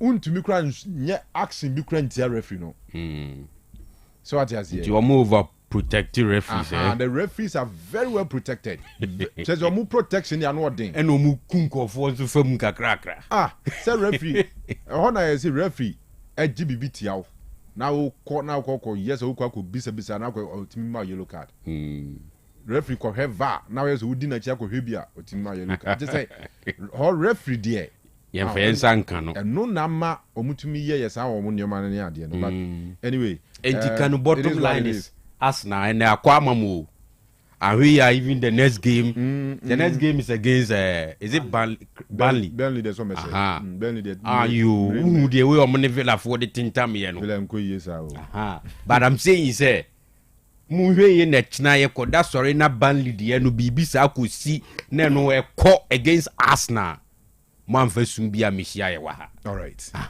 but as go feed you ahome the monza openye boko de nyame adom boko na nso nyame adom bibia de din good enra na a difficult game we had the time in Arsenal didn't go no and the controversies around the game near there me sure say as Arsenal fan enra na mo hwe 3 points ne pe nkomo aka chire bia de maso achi a ma mo 5 FM kakra na ye ntanim rai okay but before that no say unim say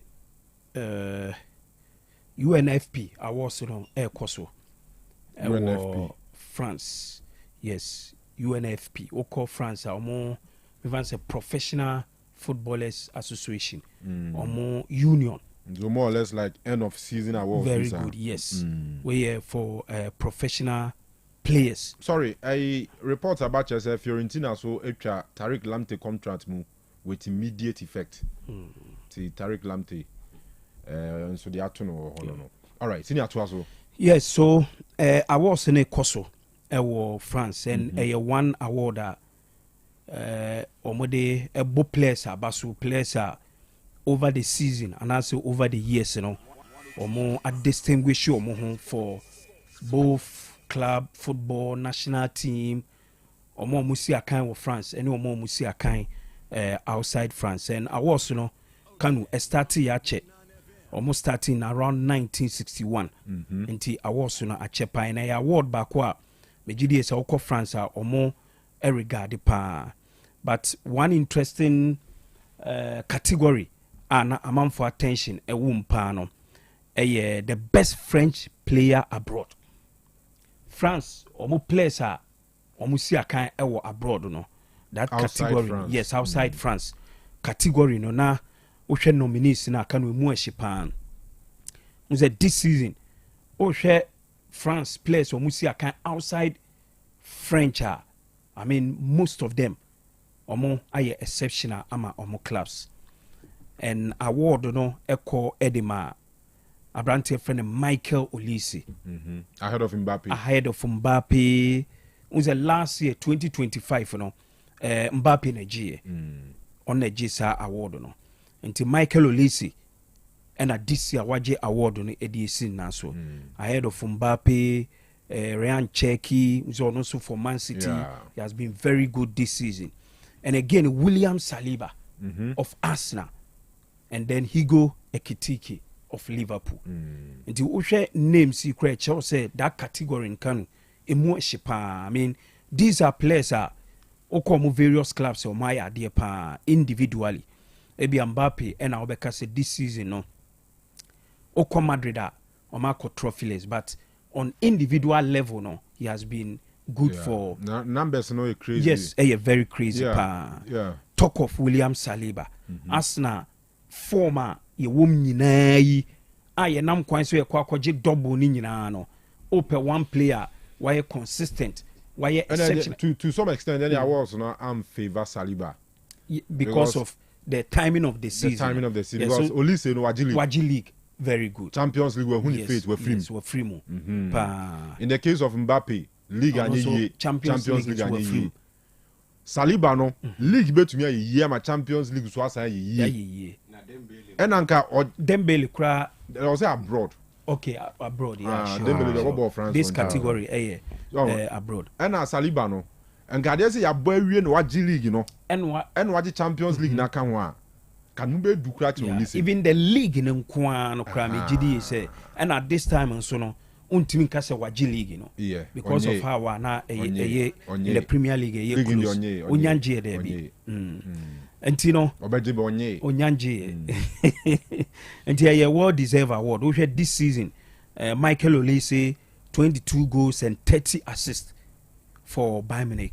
And on the field of play almost every game be so no we share the contribution for Bayer was sort of and all award no so no on ne parents and a koye on ne mame and ne papa ne koye me sure say Eugene more at the picture no ato Facebook page and so yem one about so why has been very exceptional and oya one player Kanu ubetimi predict say in the seasons and years ahead, you know, obey improve aye even more than so far the this season or Edema Bayer team. No? Okay.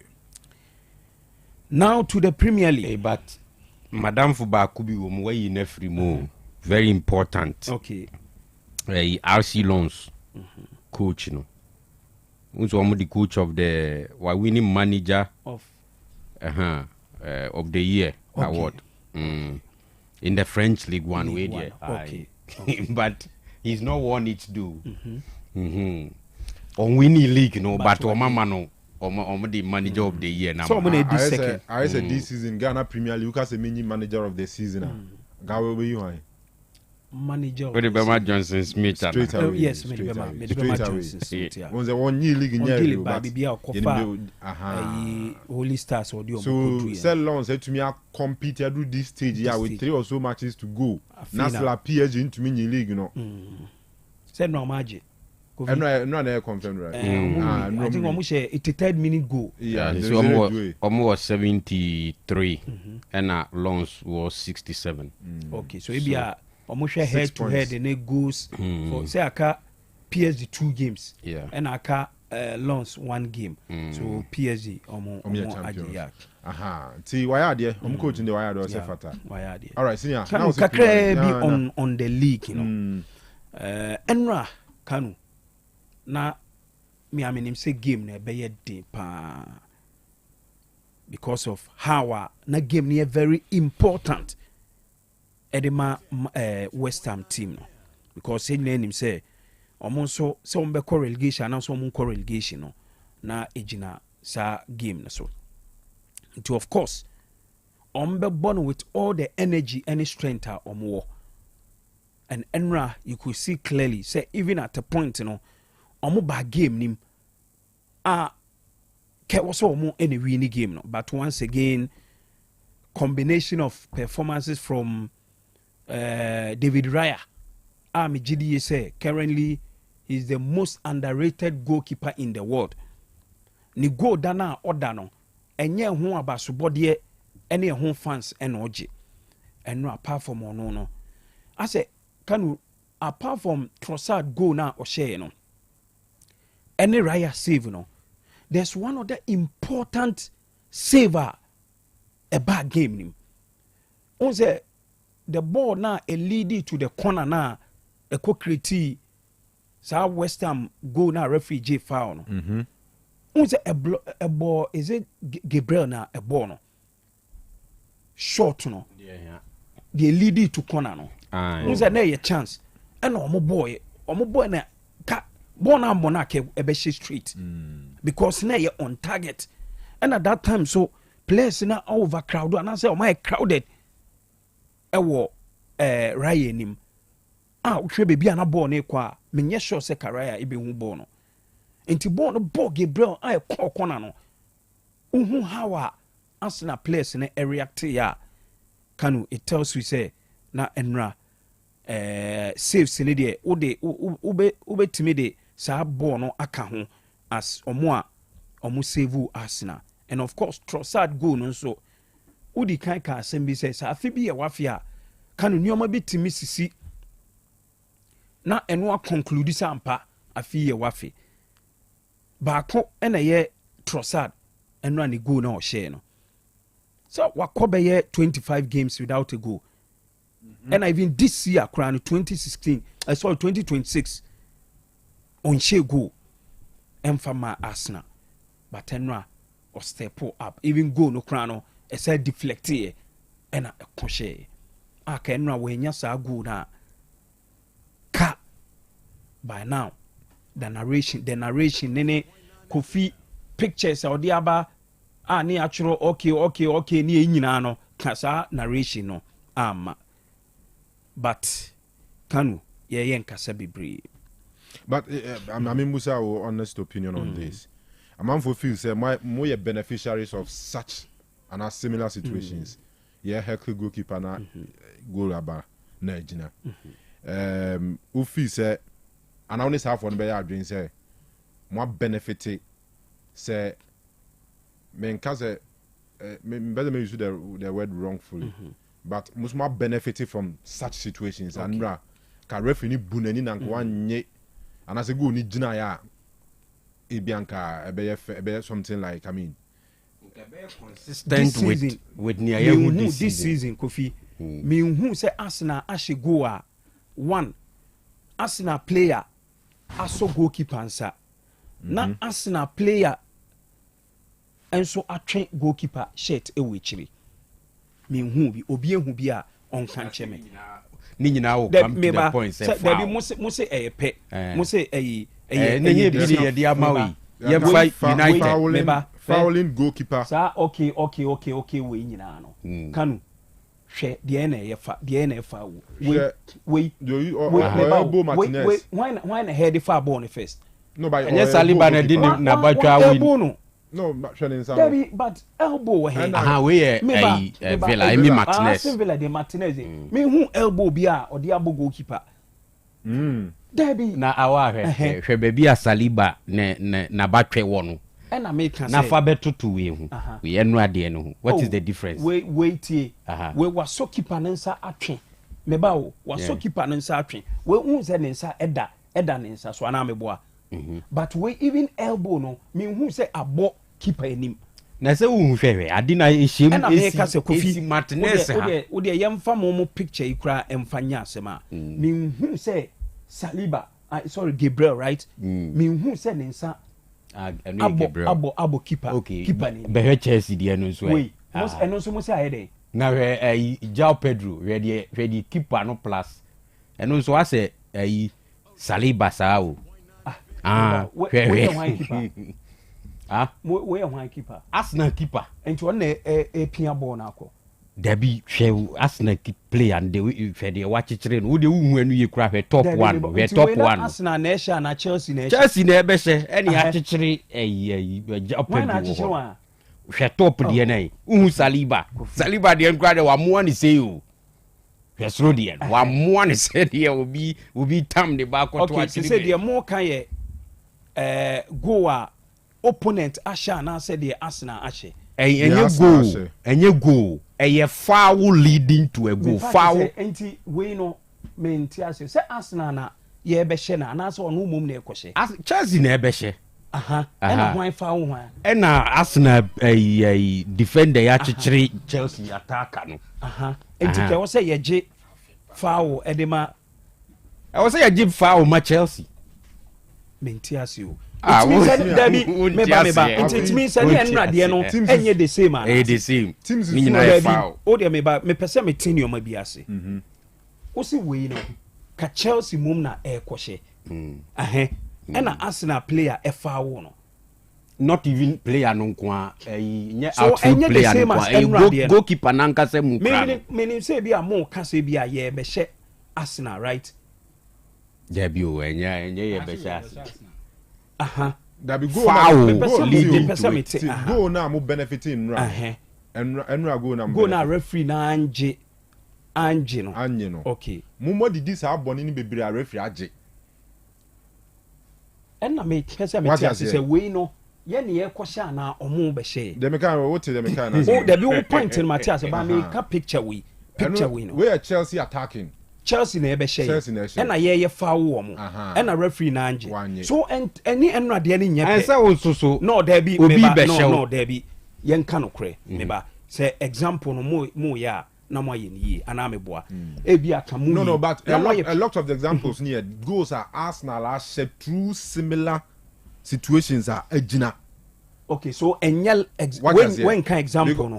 Ebi ano you bit me no free. Okay. It means when so can example no. And also in Chelsea for the same match na two different. You way can example no.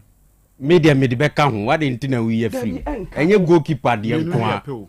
Ose meaning the same incident from different angles. And I make can say KBA na mo ya maye de okay say bia ye kwhye just like Martinez de eno de eno ne ye pe scan me nim say ultimate point na say now Manchester DNA wo de ya which you Chelsea de film kura look at Arsenal Manchester United and then Arsenal Villa and Chelsea de untimi fan compare no ade no because I know say Chelsea mum na ebehye right and na ye foul mo but in the case of eno ade no West Ham ebehye and omo ankasa e foul ye goalkeeper enti anyway no untimi mfa we and compare but whatever be the case ye foul we say ye in the box ye je de ma whether home team or away team or whether they will defend or they will attack whoever you deserve to see a Jimano yes then whoever or compile sa okay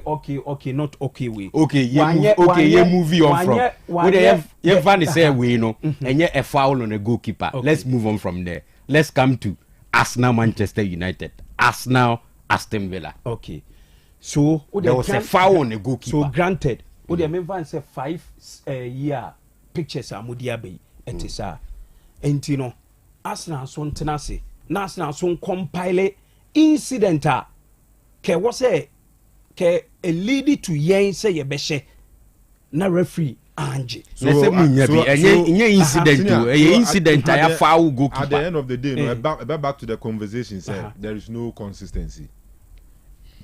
So what you say opinion inconsistency there me ba enye foul enye foul nra na enye foul so it means enye Arsenal nko na benefit. Oh, of course. And I mean for pictures be brave wa ha yen so ya compile aka ebetimi abo e discussion. Me nyeso se mbinya one kra. Oh, ye benya bebre. One kra me nyeso se mbinya. Ye be kwa kofa, ye be kra de tie. Ye kra de ye ka this season. This season mo de aba this season. Ana say images here de ama onyina this season. Enti mo de aba this season o. Me kire say. Ka ye kra de ye benya images a ye show nyina ye this season images. The last 22 years a NG league, you know. Kanu upe team a referees esisi ne power England a Arsenal number 1 last 20 Ose the last 22 years unim say in the Premier League this season Arsenal na the best team about in terms of a fair player unim say Arsenal number 1 team fair play near there fair play no me ba disciplinary issues team or you very disciplined on the field. Yellow cards, no red cards. Yes, okay. Say you cried this season, Crano. Ye penalty in TI. Okay. Or be a team be no when ya penalty. ATI in the Premier League. And a red card cry nya. Red card this season. No cars and fufro. And you some fufro na make na the league na. Mo matena so akofa some fufro aba no. There be the scenery. O say the scenery. And you similar incident. And I make say eno ade no. Kofi why na kofa sa narration any discussion by. There he. Me busa o say there. Me say eno discussion na. And I said narration na ko lead to we no. Why na ko start this discussion no. Say a referee VAR decision and a static conversation. A VAR decision no, and also an compile incident and also akwatia Arsenal ka ABI and also yedema Arsenal ka by now no Premier League table no ya twim kra chen we no en common ye said this season ya and I make say why na kofa asa anko untimi kofa unkomo ma okay now we per se ye play to that unkomo no then yen so Arsenal yenso yen koma ye kan say utie me yenso no incidents are akwatia ye even this season kra no mumai ba ko the same thing mumai ba ko enye consistent me say ebenya bebre because of nyabi yebenya bebre this season yebenya bebre nti de wo me say Kanu o de mama wi and start enne start ye de yetiase league ya gigi bia fine league de wo je a referee saka kra bi be wom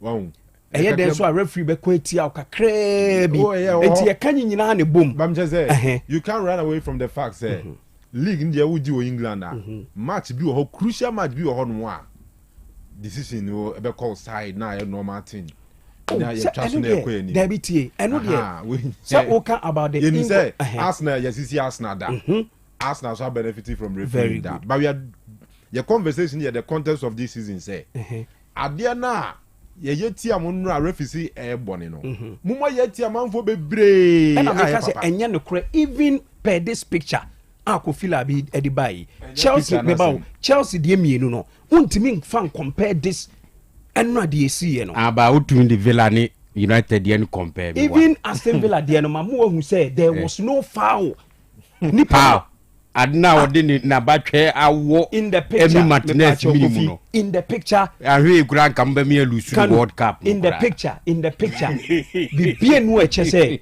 odina batwe say on fan mono ni minimum say there be on fan mono go keeper na dawi Kanu hwema no ehin na batwe awo no na batwe no ye ehin na awo no we Martinez minimum ni minimum say no on fan wono leading to the goalkeeper losing the balance and we so mo say ayede why na ayede video kura na mo ba me say ba yi de no mu keeper ne de ne upa fa video picture de say abi be keeper ne I don't go there na by there no enya foul me say enya foul abi enya foul de wo me say ade na an start ne ma me nchel an start enya na say chena eko start ya che na Newcastle de Newcastle kwa de kura last stop na Newcastle amfa eba Fulham o de jai eba Fulham Fulham the last stop meba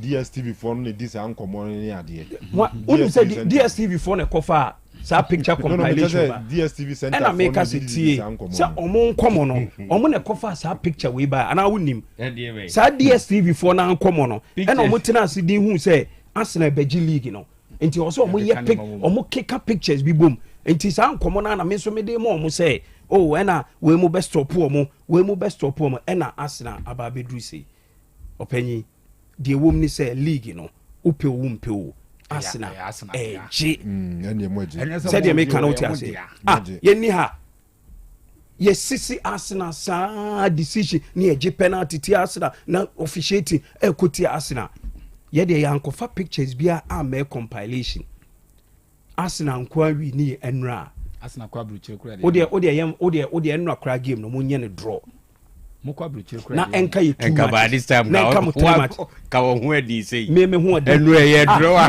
dabi edu baby City ye omo kra be lead ka hu adi sei City e be lead ye on goal difference me tena haka say still league na Arsenal beje ana me boa me tena haka Arsenal beje last month send it and tina me won say Arsenal beje league na ebi mo atena se aye compilation one plan of cover sa narration e ba Kanu unim say fi say va e ba football mo enra ena me hu say va e the most biggest social intervention aba bom Akufuado social intervention Akufuado undoubtedly Akufuado undoubtedly ebi to no against Atletico done in the Premier League, it's not a foul. In the Champions League, it is a foul. So why are you Ateta? Pictures from Mudba Ateta. Kanu. No, Kanu. Obi na against Atletico. Throw football for throw football. Oh, na say ni baby omu. Na me mpese. Ye ni baby omu free. Ye ni baby omu. Whoever did this photo grade or big interest. Na interest na okay. Baako pe. Pacho Arsenal me Arsenal ni aboa me baako. Me aminua OG. E senior ewo Espoli. Or say the ones that asked them about Arsenal versus Newcastle when Big Gabi was pushed before a goal was scored from a corner kick against us. This season. Why was it one was pushed? Big Gabriel. Nobody pushed Gabriel. Don't say Nobody pushed Gabriel. Nobody. Let's see a bit me up with highlight that. Nobody. But when cry, Eshena funu me once when say crano and question na funu baby. Minka na funu me so what na batches team ni meaning picture crano one who say a team ni meaning. Yes against Newcastle there. O say and I make an interest as and the interest for me from this grade is against Arsenal. You see, incident SEC Premier League no say they inconsistency as any way could just our pictures way. More kai Manchester United leads. Lenny Euro should have had the ball. Ama Cavalewin. Eden abatwa pianity ama ni tini mo makore direct ball na koto ami abache no mo go. Player na o hwira head ball no. O hwe the position o hwiri ni niti na kan iti kan ball na enye ho na nkebeko. But defender attacker no mum ensa akopia niti no. Ama na ti komum na akobo ball no abeto ho ami abache. Omuji iti we a big interest. Obi o interest wo discussion no person sue no to the fact say Arsenal have been helped to win the league, and I agreed with. But me, I try to be very consistent. And never be Sicily, including pictures here. You said the calls were wrong. So if another ref is in your corner right out, what is the problem? The SEC in any person foul as equal to the NRC, and another the ref is in your corner right. And fancy when you know wrong. And Romanian right and case review. You see the review no it take it too long to make people believe say there was somehow an agenda to skew it for Arsenal. But another corner, one of the biggest score I been this season, I don't know. Baby Betobiano, it was huge implications for the league. And no baby Akoto, I mean Tottenham can say until but at a point I may check it. They know more ever check before for Leeds. Okay, but 1-1. 1-1. And Varge penalty in my Cavalry win Bosch. And now results was huge because. But at one point 90+2. Okay, thank you. At Arsenal side, Arsenal the potential bit maybe in the league. And at Arsenal side, condemn West Ham. Eko West Ham's side a bit my boy more you for relegation. Now condemn Arsenal chances of winning the league. And nuntina the review took too long because the stakes were very high. One decision it may change the direction of who wins the league or who gets relegated. So let's not make an elephant out of an ant. No, but you see the other thing you say. Every Premier League game here important. Very important. Imagine that opening day, the foul on by in there, which led to the goal. Yeje foul and a ball on a pie. By this time, we are not having the conversation of Arsenal leading or something. Cassidy that top. It's like 2 points. Okay. And now Ufa Emi Martinez the Anonswa. And also got 2 points a free. Think Bianca at this stage, you know. Emi Martinez Minim's our game result. But in the case of United, you know 1-0. One goal near Bemunosuno. Near contentious because United from Philly said by there was video in here. So I'll share replays, I'll share from some similar angles. I won't say I won't Saliba then or no. Last season. They affected keep on the balance. Last season any Newcastle.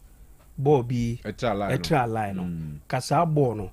Arsenal winia and the discussion no and yes say 22 years in Arsenal NG League last season Rebecca say 21 I take Arsenal 21 years and the AG Premier League so last year Liverpool Liverpool as Liverpool. I'm much more. Last the most I can. Me who ne emphasize 3 points. You can't say you common and common 3 games to spare. Nobody winning league. Me emphasize 3 points in Germany. It will not change anything because we winning game with games to spare. Anyway, I'm cut down to the wire. I mean, at the end there I'm fan to dream say. That is how rivalry works. Say. Oh, say they 10 points. They 10 points difference. 84-74. Happy.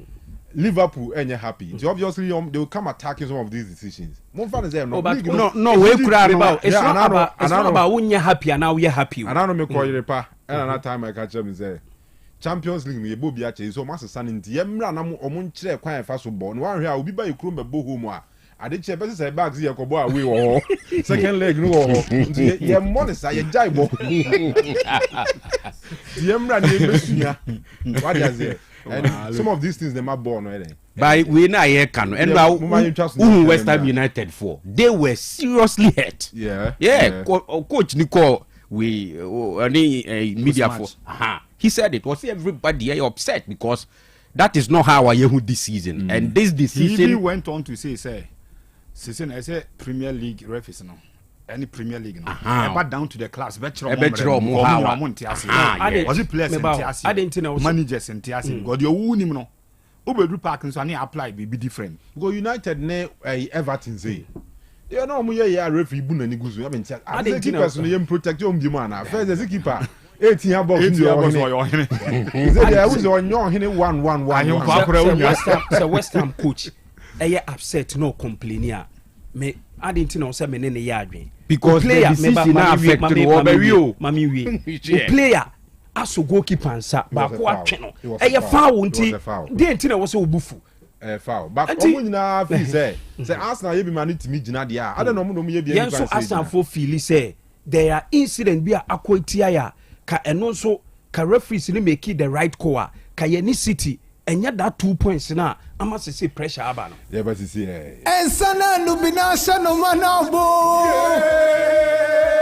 ensa ben no amuzu bitters what say amuzu bitters koye mema ahwefo ne etiefo nyina kwa baba amuzu beverages enterprise na yedinse bia befe no amuzu bitters aka atopa 5000 bitters we yen san edi nubna krojen a how bie ni achiri yedi ahye na etiefo a omoteba me hodie duduo na beji amuzu co herbs ekoshe omade no made ibisu beji amuzu manpower herbs na ma konoa anaso na akoshe omunsa enne bakasa inuro mienu nyina bom atuni din amuzu bitters de koko hano so otwebi na ekwani de ose ni be masem ahoodin wo fom se otwa 2 tot 3 tot na ahoodin no epeja no enam damrama eni ododua ayede aka amuzu bitters winti oba bi ose oni atenka be ma bi a ose oni akono ne yire onya twa bia sa atenka anasa akono no ebe ni enam se de pepre eni hwintia ede afrenti abre insano ne pampana no ase ma utwa bia enyi wanum enti se ukọ dwabo bia ase na opese oniso eboniso kakra kamus bitters why ebo ni so banyi wanum amuzu bitters tot baako atopa bebre amuzu bitters obi a otiamia osi doctor ade chese mekuliko dua so a biye mutim anase constipation ewo me so onya amuzu bitters twa oye be sane kama obi ti kwa akoma na so 7 favorite food a na ne kondo ni no matro otimi nidi onya amuzu bitters twa akotwetwa appetite na aba medre na wutimi ni no obedi akaboni kama amuzu bitters eyensa ehwemu yie pa enam se innua na ye de afre ma hoodinti onomu a tipa bia ni akire se metwa amuzu bitters re menye hangover bibia se ni ho se manom amuzu bitters ma ade achi hunam ye me ya dabi innua na ye de ahyen sane nnua emma nipa hoodene ma insechi how setipaye uhubi insabrechi how se memuai ha menye hangover no me hubi we ya insa miya mika kuduro so a minu kuduro so a minu mu how bi ani akiri de otie mi a onu bitasi bia mu a no dan won say na twa amuzu bites na yede beba oba bi otie mi a owo menstrual pains obu ni say obre pa no onom amuzu bites me sebo so meso a be ko fitire kama insa ya meka ho asem ehu nya dene ne bo so nya dene se dodo pa na opetu dia no aba santase apampatia na wa frɛ na my 0247 776743 0247 77 6743 amuzu bites ekoye. Apomodin mapade enoane hepa plus mixture apomodin mapade enoane hepa plus mixture Unia, Pavi, and the Black Smokes mixture no malaria drona. Ani, say nam sa, wo be the same wife nyina ye tested positive. Ya num bie no. Say a ku malaria mo nyina. Am ye nyina ye negative. Ade ho. Won ma wo ye Hepa Plus mixture no. And wodi we nsu aba. Sentia. E wo say wo immune system e strong de bia. Enti Pavi e support immune system no. Na plasmox no so e tu malaria no gu. Malaria symptoms. E te say etipaye, afiafie, wonum ato, ahomre no musa. Achekura 4 days na Pavi and the plasmox mixture. Wanom no e tu malaria na sekura. Anya sa dia ko hu doctor. Fra 0542 778572 and 0542 807907. My dear Drone pa Pavi Plasmox and Hepa Plus Nina. A painful about or more manufo and Quada when you feel you come. Our pharmacist in her bar shop. FDA Otec 102.9 FM. Opani, Mashusha watch say perfect series books here. Oh, mammy, go to be mammy mano. Oh, Jajai. Abua wamo say what to make in kind kama. What cabrofo. Wow. Nankunta walk ready. A Jajai. Wonderful. Miss Ghana for GIJ perfect series. At 2 more dear. Jai. No dear name D4 and a chair woman Pia. Our crutch. Nursery. Any KG. Books PAB. And our science. Creative arts. Maths. RME. History. Coloring. Computing. OWAP. Nina. A free basic 1. Equasi basic 6. English. A free basic 1. Equasi junior high school. Near Bane combined store. Or when you English nom and maths nom. Me say. Books be anywhere. Perfect series. Any B. Na GS. Any Naka. And so I'm approver. Into a batter Pia Koto be maneba. Hey, and that's a way dear. So could be crab to me. I could chew. Akoton. How many students? Na and look ready. What tape one say she almost has a mock exams, terminal exams, and a midterm exams. At the master school, a here one more. At 2 phone call put to a station and crying down so mine. First up, and your mama by beer, your tonto books beer for 0243 2999 38 and a 0540 755 465. Perfect series. Your worst future is secured. Ekuya, Tommy Mu, Tubam. Amansie Rural Bank PLC for susu loan ya wode mawe ena wode ye adwuma ma atradu sei bra yes se enye da bia na ye betumi asre usika wo enti ye ne Amansie Rural Bank PLC di dwana wo boaye ne a ese se ye nso ye di nokore ma ya ade enti na me kanfo wo mo amakrom hafo nyina no obie ni hore mo amachre no Amansie Rural Bank PLC kwan a wakwa wo madi ni hwamoda wo susu loan small and medium enterprise loan flexi pa would you feel 1,000 Ghana kosi 5,000 Ghana cedis ya when you collateral bia commercial loan with be through business mu microfinance ana adwuma nkoso loan agrek mechire akuafo nkoso loan for akuafo Amansie Rural Bank PLC Watumpompa one digital banking ya chese utumi fa internet anase mobile phone sukura no mudidwa we head office ya wo Antoa krom no a one branches p mansom potem ho Kumasi Roman Hill, Ahojo Atinga Junction, Africa's Campus, Owas Campus, Sofoland, Bekwai, Anyan Kwanta, Otec 102.9 FM 0277 599 442 and 0202 533 983. Amansie Rural Bank PLC. You are a reliable financial partner. Aboba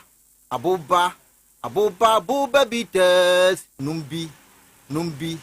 Numbi abuba bitters. Numbi. Netie, enya nonko abuba aromatic snap enso ka ho a ade bia ya wo ye no mamre kwa so. Se wo kogya ware ubo kokoko ana utubedin. Nananom ebre bia ya wo bompa ye ewa mamre kwa so no. Eye abuba aromatic snap ene se wo hwe akira kwan. Se wo hwehwe abuba bitters ene abuba aromatic snap akira kwan no pebia to a. Fo ani kire atwuma tachiman wo beke ofori enterprise. Wo betimi afra won sa number iso 0246 187024 and now say 0277 718801. Baby a ton se bia ubenya biato. No mani nyansem. Enton ensan ema obi a wonya mfinhia dumotwe. Oba wanyem ene oba ma akoda nu fuanso ntimi nombi. Me nom nsa emfa nkaka. Abuba bitters ubeto akwa akiri. Sa adwade enkratoe yi. FDA fo agye atum. Otec 102.9 FM, the pride of Ashanti. Otec 102.9 FM, the pride of Ashanti. All right. Yaba bia kwa ni nonkra bo apa onsima enum. Na by popular request. By popular request. We say na OT by okay say your senior colleague sometime I can say me chiro about the Champions League no hono no ya di into one tin ye tika obetimi asisu bioma abajo sa a new format no when second edition second season so yeah 2 years now you more Champions League than and as 2 years na mo di assistant format na mo bo no nti media me na ya adwen league phase no na format na league phase pe o e na ye mo ho me na we say no say we start from league one more league phase na onko bo knockout okay nti asemo kan mo home ya o say mo home na anu here best say ni ma say ni nipa no ko ball 10 leg this is guys are born nti ye mra no mo nchire ba no go say time na no ya pa na no ya pa no we are same ground the surface no one here won't asi o beti asi na no ya oh no problem ya be next season so beti ya first no about third game ni we are fourth game no say say team na na be yeah first na go group stages no ti oba o home a obo we are the following week na say na oko ti wa hwe ya be fa ya nema ze ko ball 10 na mo de Carrick na be bo ana fufuro be ba oh munya abotrema he na Carrick there's a chance so Alonso I see say Alonso lead race no adwuma obefa before obefa ene Maresca obefa adwuma na Carrick ni mumia nche Maresca oh na Carrick coach at the top level before even though na what is this thing about what the Carrick Maresca akobo club world cup kura akwaje what is this thing about now we are only asking say is here no you whether what oh Chelsea got so many moral right yeah come return to the Champions League return to the Champions League no any ebisa say Carrick CCA won na dwuma so wo hwe akira mama wie season whether so better to us but we are asking whether or no an e to us it looks like an Robert to us no or to us what will be the problem oh so to an e say ha na man for so okay Carrick na e ba nti o mo plan ya no mo so okay me nim the last time I would see any rumor be linking a manager to Man United from the look of things ne the Carrick na like this Robert to us na me ball a all boy na unya kakra ko dwaman so ko pensu sawane nam correct one bi be sem kwa ni mu amawu yeze mu ko dwaman so am efa nam ko pe bia be shem no oh na say Casemiro mu position o say replace o monti ye be because say so got the mato na twini be so ameni say ye ni abre tintokwa o ko ne Madrid nyina wase kire what the two blows papa man for some hospitalized bi no wase kire ono so Mourinho pen ni type of players you any problem edru a iska be kire okay now is catching Real Madrid na Madrid nankasa no can decide say they want to move on beyond him. Madrid bit mark say adia why no club no after the season they want to move on beyond but for now they also achieve on Madrid nyina for now crowd here in command free wa ba ne Valverde money say most players in the dressing room say omo na nya Valverde ya say mo na ye Tchouameni ne Valverde do mu gina wa ye be Valverde e ja Tchouameni so anka Valverde asem o kan dey anka because we no on dey crowd here kwa da ho kakra because those are in Komeba. I am me ntwa so na because enra ma hu mu bia wa ba Yara Stadium enra Scandi they no near around. Na me bedru. The ones that they moko away. Okay, some cram boss Saturday. And now me call stadium. Until now come na mo yes no. Oh, me say no at 5 minutes. Me check his scoreboard near about 5 minutes. Me kind nipa o green stands on me 6. Later on me 8. I feel no me jai kind. Center lines me kind could do 46. Oh, okay. No, that as at the time I na had near nipa 6 no. Now on near 46. 5 minutes into play. 5 minutes. Okay. Sunday. Na red stands one there.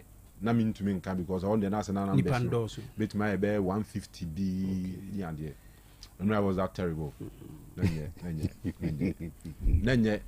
But I was say in a conversation around the young kids I could try some more chance, you know. I mean, the normal practice worldwide, we are be a player be a woman in the piano. Who suck it na brunima and a chance as a bok will be to me. And a boy in a fight.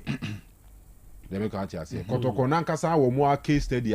Akwa for money CID mu players on crank cries some free junior team Edion Bass senior team more chance no or more bomb and fire and yet the bia na was a junior team player or column eko boni yo baby answer as I go forward the sometimes more chance we call Chelsea our current captain team ni man a chance akwada kiti no man a chance me boy senior regimes anya academy boy.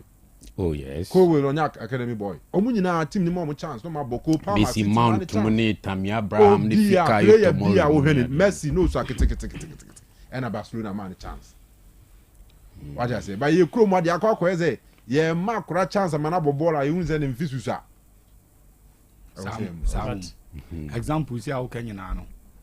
In the case of exceptional talent too. And now sometimes you need to check the generation of team na you can was. Kobe more Bobby there. No disrespect to him.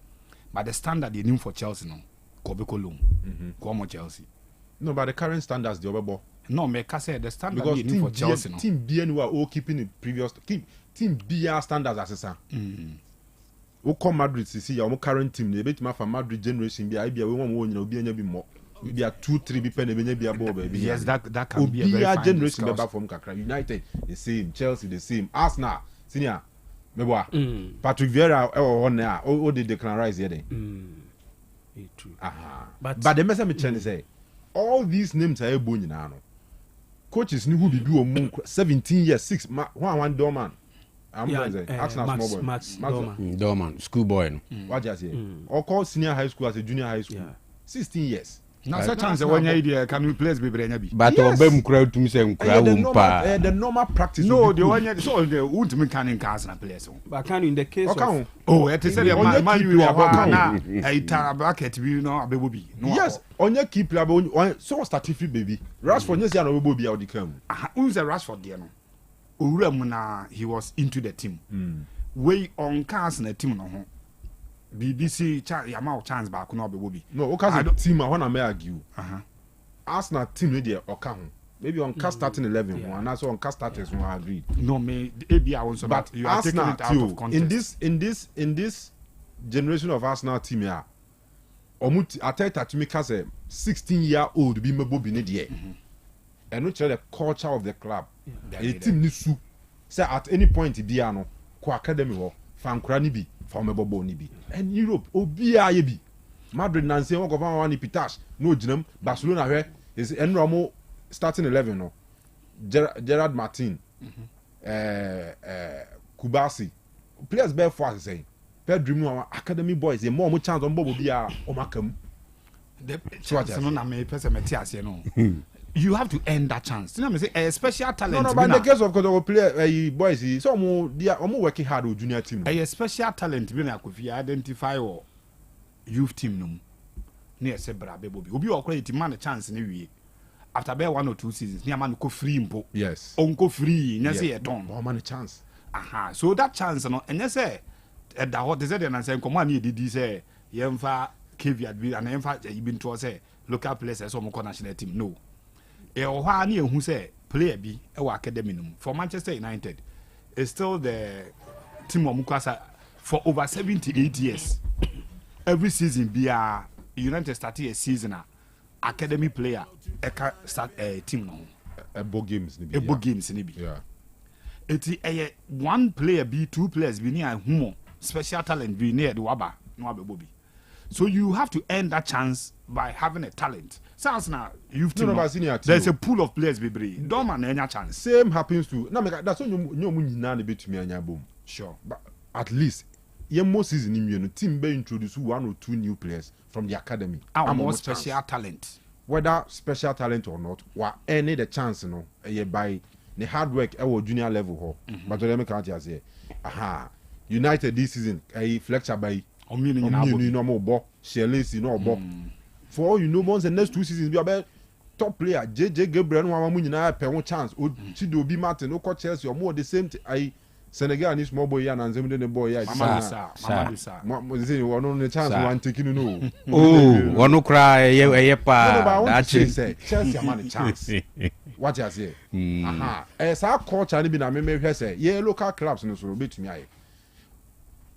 aye anano team ben did 19-year-old goalkeeper be is it vision and 16 dreams 16 years the youngest no nya siako okay I'm a tepe na make a Gordon am a tepe because ko ni team be boy then now Kamara J man of the match no vision vision yeah ajetemu no ajete captain like krasa no at least we say na more chance ni dey be na team as senior players nkwa Kanu Kotoko asima mu kai those days na Kotoko under 20 ni ade se gojo poku mahala mu ne ye friend say akwafu mu nyina say no mfifro plus some other players but wo can say Drew baby youth team ne free ho actually under Mr. Kwesinya Ntecho mu introduce under 20 team league.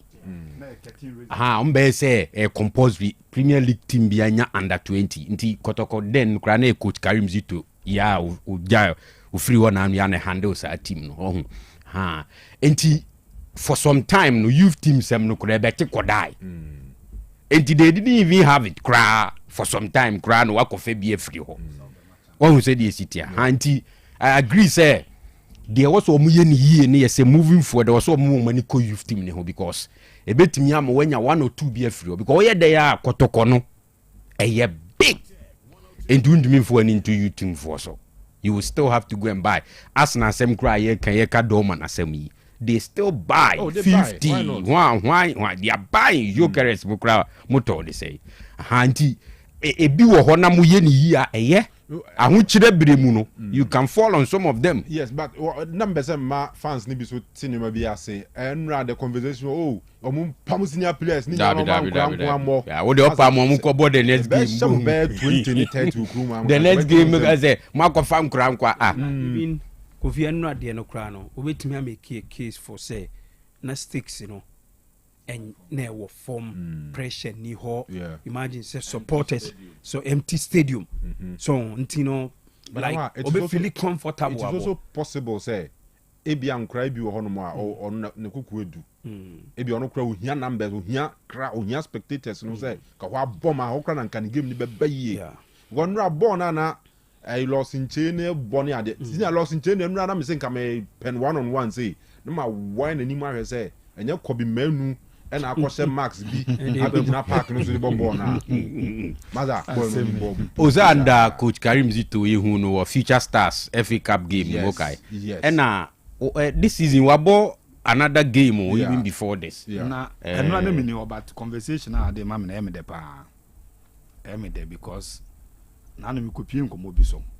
Ko supporters here be. And yes, we can read so some of them were of the view say akwada no loss no ne din ene baabi a ne nchifiri nti no nya kwan hye Kotoko gisi na bobo te am de pass no ade ne performance ne mum ene yedi ho nkomo no tell papa na me ka na I asenso siri anko ya to form mezi wo send papa o TV wo bobo na anyi Yoruba sports babo no ni bobo okay enti em dey say conversation na switch say wo akwa ka say na bezo ko wine na nim say mask bi say yeah tie switch free baby no na ko bi manu baby ani nchi free to ne ball na nkasa obo and I think that is perfect for that young man. All right. My hand once. Princesses after say omo konya qualification e Kampala no. team na ba be drew crying. I be drew Ghana. And on by and coach Charles Sampson. And then Central for Chim come on. And ya just said Ghana qualify about one over or saying ya Dane how no money ya see a brace on the World Cup near Dena. Nina account be a man kunim dia ba ma Nigeria so aba. Indescribable, overwhelming. You can see how happy the girls are. We are so proud of them. This was what we are out for, and we've got what we wanted. So we are very excited. So we had 2 obligations from the FA.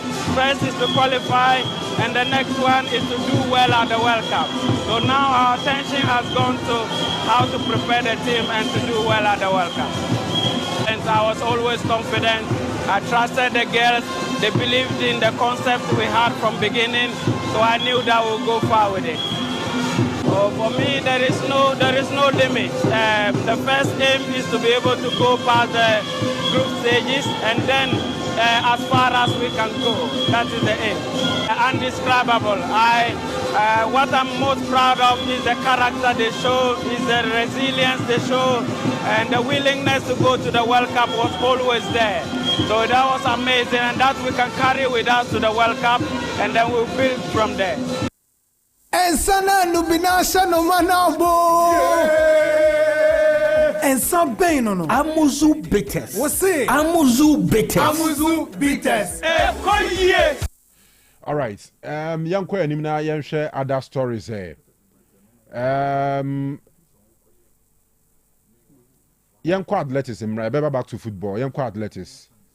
Unim say African Championship Basu Ghana. Shall see Yami Admo China. Na ene opening ceremony no. Course so. Senior. I think it's high time I was here share how I organize the events we krumha. And you hear to me a host nations and yai. Because Ghana has a jet tournament here who's to a any biara. Okay, Nancy African Games here who's to Accra. Honorable Mustafa Yusuf Pencil African Games can be a host to a year $34 million as I say.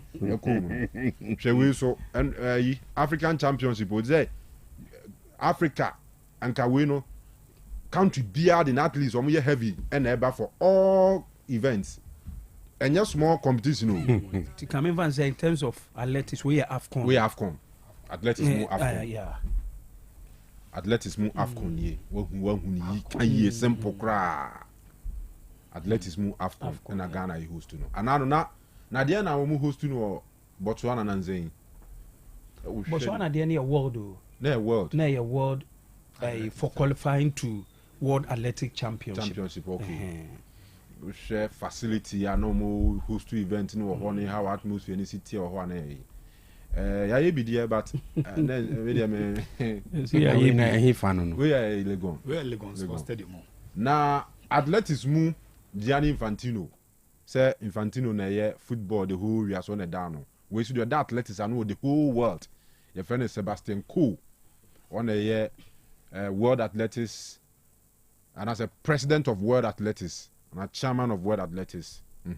Or event na opening ceremony na in speech I'm really honored to be here for the 24th edition of the African Championships at the University of Ghana Sports Stadium. What lies ahead of us over the next 6 days is a unique and compelling celebration of all that is best in African athletics. It's a coming together of some of your greatest athletes whose talent, hard work and sacrifice will touch the hearts and souls of fans across the continent and fans well beyond this continent. The African Championship stands at the pinnacle of our sport on this beautiful continent, and I'm profoundly grateful to the people of Ghana for hosting the championships for the first time in over 40 years, and with such good grace and excitement. Athletics in Africa is in great shape. The World Relays, for the first time in Africa in Botswana just last weekend, placed the continent at the heart of the global sporting calendar. And the home nation brought down the curtain in spectacular fashion with a win in the last event, the men's 4x400 meter relays. Special congratulations too to the Ghana team for securing qualification for for the 2027 World Championships in Beijing. Okay, so I know senior community corner at University of Ghana Stadium in Legon. All right, so to some other football stories now. Fianco and Menra has SRT football draw. Has and the Diana Stars and the Neil Lubian Shibi. Na Osei Sibi and Ochre say Omu nim dia koso has bobo bunkran. Omu call Legon draw. Accra Sports Stadium draw. Omu ye de ometum bia so measure and so still a draw but no emu maben. Said our performance in away games we are good and playing home games sometimes we find it very difficult. We don't know what happens at times. We have drawn a lot of games at home. So coming into this game I think our focus was to win the game, but quite unfortunately we drew with them. And also draw is better than lose. So we accept it and look forward to the next game which is Otec. All right, Kevin Osei Akoto no. Has a cheater for no. One kasa and after game no. As of trophyless every year, trophyless. Oh, was and you're fine. 15 years, 1 league title. FA Cup pair near the Cassia IGG and Nikakra. In fact, performance now with my and dear. Your best I was the players no more what was not coaching no more what was because I want no one there. Oh, party me, oh, you. Did say I never drawn there. Some of us we are here to just work for pleasure. But some of their supporters are of the view say coach in here. But I mean, I have different view. We don't need coach ourselves because you say you are going to be giving that leeway to buy other players. Now, the chances are in here. I bet players bet me share. Now the coach are coaching our area. So it is up to the players to lift up their games. All right, so sanity. Now, young quarter results no more. Kotoko 2 11 wonders and Shebi Enra under 24 menu. Hamza introduce omo she 2 goals no. Abrante friend loss in Chemenu NFA Anthony Dua womo and a boat 2 goals ema Santi Kotoko. Na Emrante no akasa yentie Anthony Dua yewia ne abeti loss in Chemenu. First of all, me dey try my coach. I'm coach am ka sa platform na kamenya. And I was asking me dey say, "Born am come me put too much effort na menya go." Na omo physics ne ano odin chain me dem. Afia me no ma boba ko mo me so me ko akwa training hard. I mean next game say me a chance I meet back. Me no ma bob. Sam me nim ne papa because me ba no catch me say me she go back man. Na man crown Tony. Okay, Anthony Dia and then papa crab Tony yim papa. Lawson, yentie no nzo no papa crab Tony ma. Me feel very proud and very good because me ba born me ma make catch me say o say me am sure one go man. Wakasa but na me ntimi ba na dem try say me new opportunity na meet mashi. Si go ni e koma me ma me. Me ni age because me coach me no ma bebre. Nti me try say me dey me coach nepe na my the team no super man ti me nya say me nya man of the match na ya bebre de bia ye coach na ye ka na ya ne bon pa ye my seniors no so say am bit me anya goals bebre no meet ma call me no league no nti ya dey say yesu nya me ya dum no mo my chance yesu bit my ama. All right, Heart of Lions Samatex 3-0. Hearts of Oak near Diana Obi and Shebi Brekum Chelsea 1. Dreams FC 0. Holy Stars etifie ma mediema ekutwa o mekaba ko mantumi ante. Akense ne bawie no. Basake Holy Stars supporters ne bi kasa by heart. Ya tombo and me. O shabo wa basko Stars abon wo ambin asesi na. Wa uni football kombo say yes match ya to. Ba who so match o dey yan to match. Himself 5 points left for the bia. Fine, ana mediema wo takwa. Yenya was ma. Utu to match o yeto. Now what's up for match we? You above 50. We above 50. We above 50.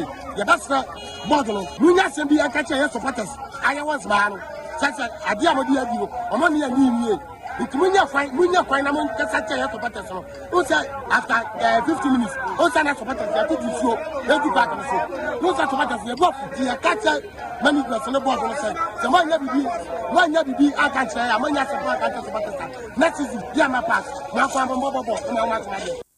All right, enti no Basake Holy Stars echitani ene tenen Kanu. So draw Blacks and Bechem United ball 1-1. Vision Eshe Karela 3-0 and Young Apostles Eshe Nations 1-0. Which is a Ghana in Premier League no medium of war than that's with Dikain. One more award 59 points. Gold Stars over 54 points. Heart of Lions, Heart of Ogo 51. Adriana 47. Samatex 47. Dreams Etosun 46. Kotoko Tosun 46. Karela Tosun 46. Kron Holy Stars Wamo 43. All Blacks Tosu Edu 42 points. Heart of Lions Tosu Dubaku 42. Young Apostles 42. Nations Dumia and San Omo Tosu Omo 41 points. Chelsea were 41 points. Bechem United 41 points. Hey, I'm not Bechem for Dasuru baby. Vision Ena Wamo Tosu Dunsia Omo 41. 17th and 18th there ya condemn Omo to relegation the that. And only send an message here. All right. Enti yankwa anim where's your table ben no. All right. Yantwa so na yankwa anim. In fact, I think we'll be right because Hasi Kotoko no. Mama Kotoko 31 matches. Say Kotoko obi about 32. Meboa. Obi about 32. And I think this should be the right league table. We're the right one. Okay. My main I'm Bonnie BM. First position medium at 59. And by virtue of Gold Stars, one more 3 points omunya we brought more ball because of more fixture and also common Hoho United in Bontino. Almost 3 points, about 57. The Gold Stars 57. The Tosumi and Sa had to full 51. And I got 3 points omunya in midweek, I can't 3 points no unti got about Tosun 9 with 49 points. And Noom Adriana Stars 47. In Sian Samatex 47. So all other ones now. And a relegation difference the nations and that relegation zone. When the nations next match Omuni Vision soon a day Omuni now 41 points. Match number TV so.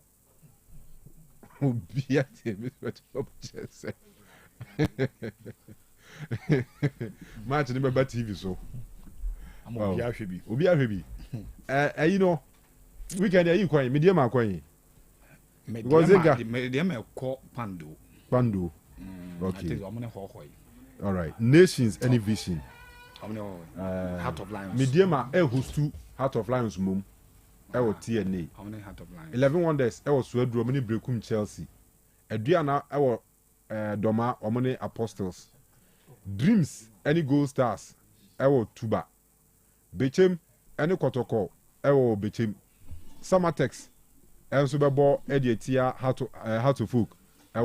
Summer Boy. Karela, any All Blacks, Aliu Mahama Stadium. Hoho United, and also come host to Holy Stars. Match no Emas. Holy Stars for no. One more, and 3 points. Fala. And Sana Nubinasha no manabo. And some pain no. Amuzu bitters. What's it? Amuzu bitters. Amuzu bitters.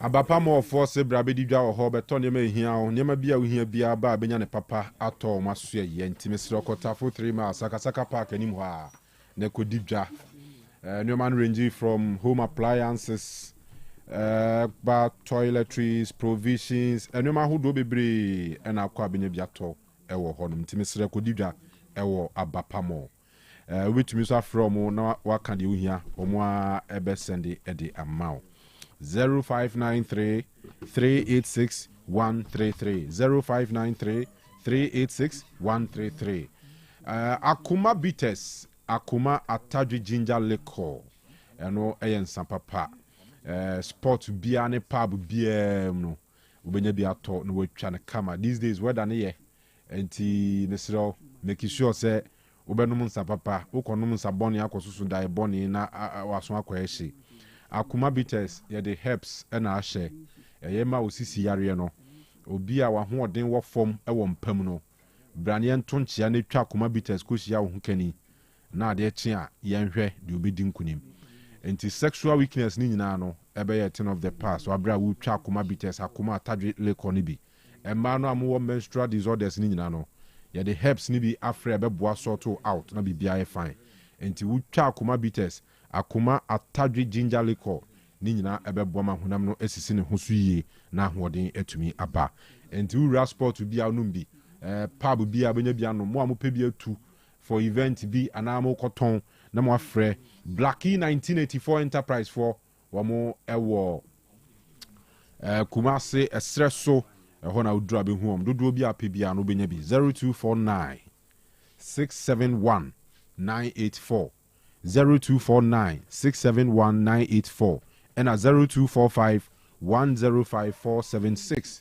Na watumi ene wamu edin komo. All right, yenko shawarma kin bubakin and pizza hub asye eno ase mi kutwa mu omo ho utimi se ho ye kama nkasa so hu enti se eba ne se pizza no ani gi hu upe bia ye kan fo shawarma kin bubakin and pizza hub asye di amam omo bobati ankasa omo wo shawarma wo ho afi abelewos correct ones pa good tasty on zampa ya tu ebo asia ye ni kama wa wani je chicken wings ho no mu obi ona drink bi a wo pe bi anso ebi wo ho e shawarma kin bobakin and pizza hub opo ma chira kwan a simple bantama omo wo ho e no mo wa ahodwo so bantama omo GNTC omo ni Tindus fast food eni dinhwa animu obese ofre bantama for now ye order for 0591 361 663 ene ye bantama GNTC opposite Tindus fast food afi ahoju stations ube hu shawarma kin bobakin and a pizza hub ewo ho ahoju phone number is 0551 415927 shawarma kin bobakin and pizza hub eye pi fa ho na relaxing na ubinya wonderful experience on bibia ye kama ye koswa kai wo se the fearsome 3 ewo ho man so de be ball hu ba free nyare wanyina ho we ye ebenech heba production and consult and omode hepa plus pavi and a plus most noaba Dr. Penny Dr. Iben na the woman say entwa nyare ansa itu malaria se wa diabetes how hypertension why kesia broso malaria how pa ana odi ne typhoid fever ohunam tetutu say no way nyina infections ahodo wadru hepa plus pavi and a plasmos ebe ye hu adwuma nyare wa maburu su nyina ne mum se oye oba woni atenka oye bema woni atenka ana bema bi ho ana ho odin wo mpam kura kofom Dr. Eben say o combination is simple to boase bo hepa plus pavi and a plasmos uwia now the kodumienu ato akire oba nso de ye say wabɔ the fearsome 3 awie no now the atadria ka ho bɔkɔ wo na wokɔ so ho enti baby e ton ro bi e ben wo bi awokɔ a wo so pe hepa plus pavi and a plasmos ye won to pae ene wo ni nsuo so wo ho enti de e be ye simple ama no no wato na che se wo kɔ wanim power to the people enkomo wo akire ato bo ase na Fred Dr. Penny number na 0542778572 and a 0542807907 and a 0591-367-898 hepa plus pavi and a plasmos was a power to the people enti jo power no na twonho efri nyare wanyina ho sanso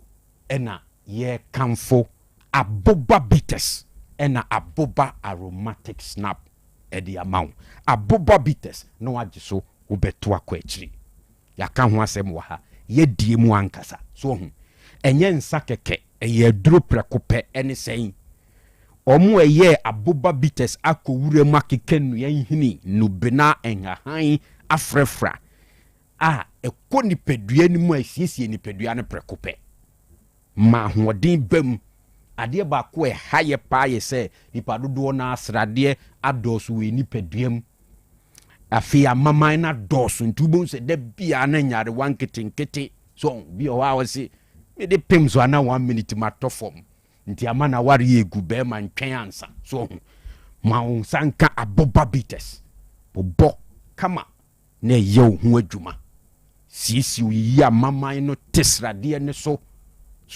yifi boni nyina free ni pedua nim afobon se usisi mu ada ho ho aye den obi o wa na nanu ato ntiminidi eya aboba bites bobi na fadidi wi abon sampa enu ma ekoyi appetite no aba be ye ho adwuma pa enti eya aboba bites eme martin kaba ena mema nso atin kaba ma be ma ye den ne ho ye den kese pa wo mpamu a enya asem ketwa entime kamfo aboba bitters edi amount uwie ni saa amamre kwanso ebi a oso kogye aware o to bedin o kobokoko kobi anaasɛ amammerɛ kwan so yɛgu nsa a yɛwɔ aboba aromatic snap yɛdeɛ mu a wobɛhu sɛ wobɛkɔ sɛ wotɔ aboba snap no na yɛde kente apackage ne kama ɛyɛ kama paa enti wo a wokɔgye awareɛ bi wo a woto bɛdin anaa nananom atwa ahyia yɛgu nsa ɛyɛ aboba aromatic snap na wopɛ bi a ɛnyɛ na ɛno ansɛ wɔde w'ani bɛkyerɛ mu atwema takyiman do so pu wɔ hɔ so ɔhu ɛna ɛba nkɔmmɔ mu nso a na wafrɛ mpanimfoɔ number no yɛ 0246 187024 0246 187024 aboba bitters ɛna aboba aromatic snap ɔse wobɛto akɔ akyiri nti obi ama ne nsa nka bi wo a wokɔgye awareɛ wo a woto bɛdin anananom ahyia yɛgu nsa saa kwan no so ɛyɛ aboba aromatic snap afei so wanum bɛda wobɛtumi adidi watenka bɛba wosisi mbɛyɛ den bɛma bɛbɔ adwuma bɛwoso ho agyina brane na sradeɛ ne amaman na firi nipadua nim no ɛyɛ aboba aromatic snap gye so sɛ wobɛto akɔ akyiri nti obi ama ne nsa nka bi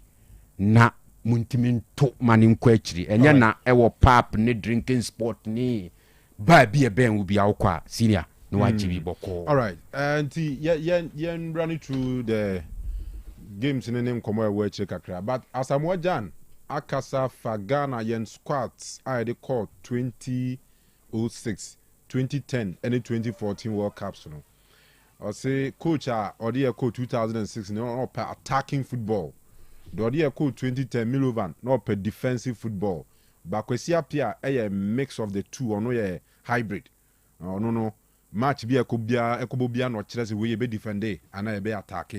But ɔse 2006 ndiɛ na yɛ wɔ individual quality players no me heavy pa. Okay, I would say in 2006 we had a team.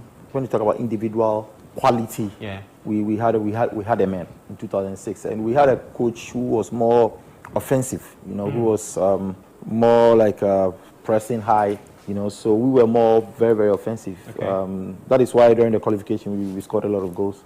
In the qualification, we went to the World Cup, and so I would say 2006 we were more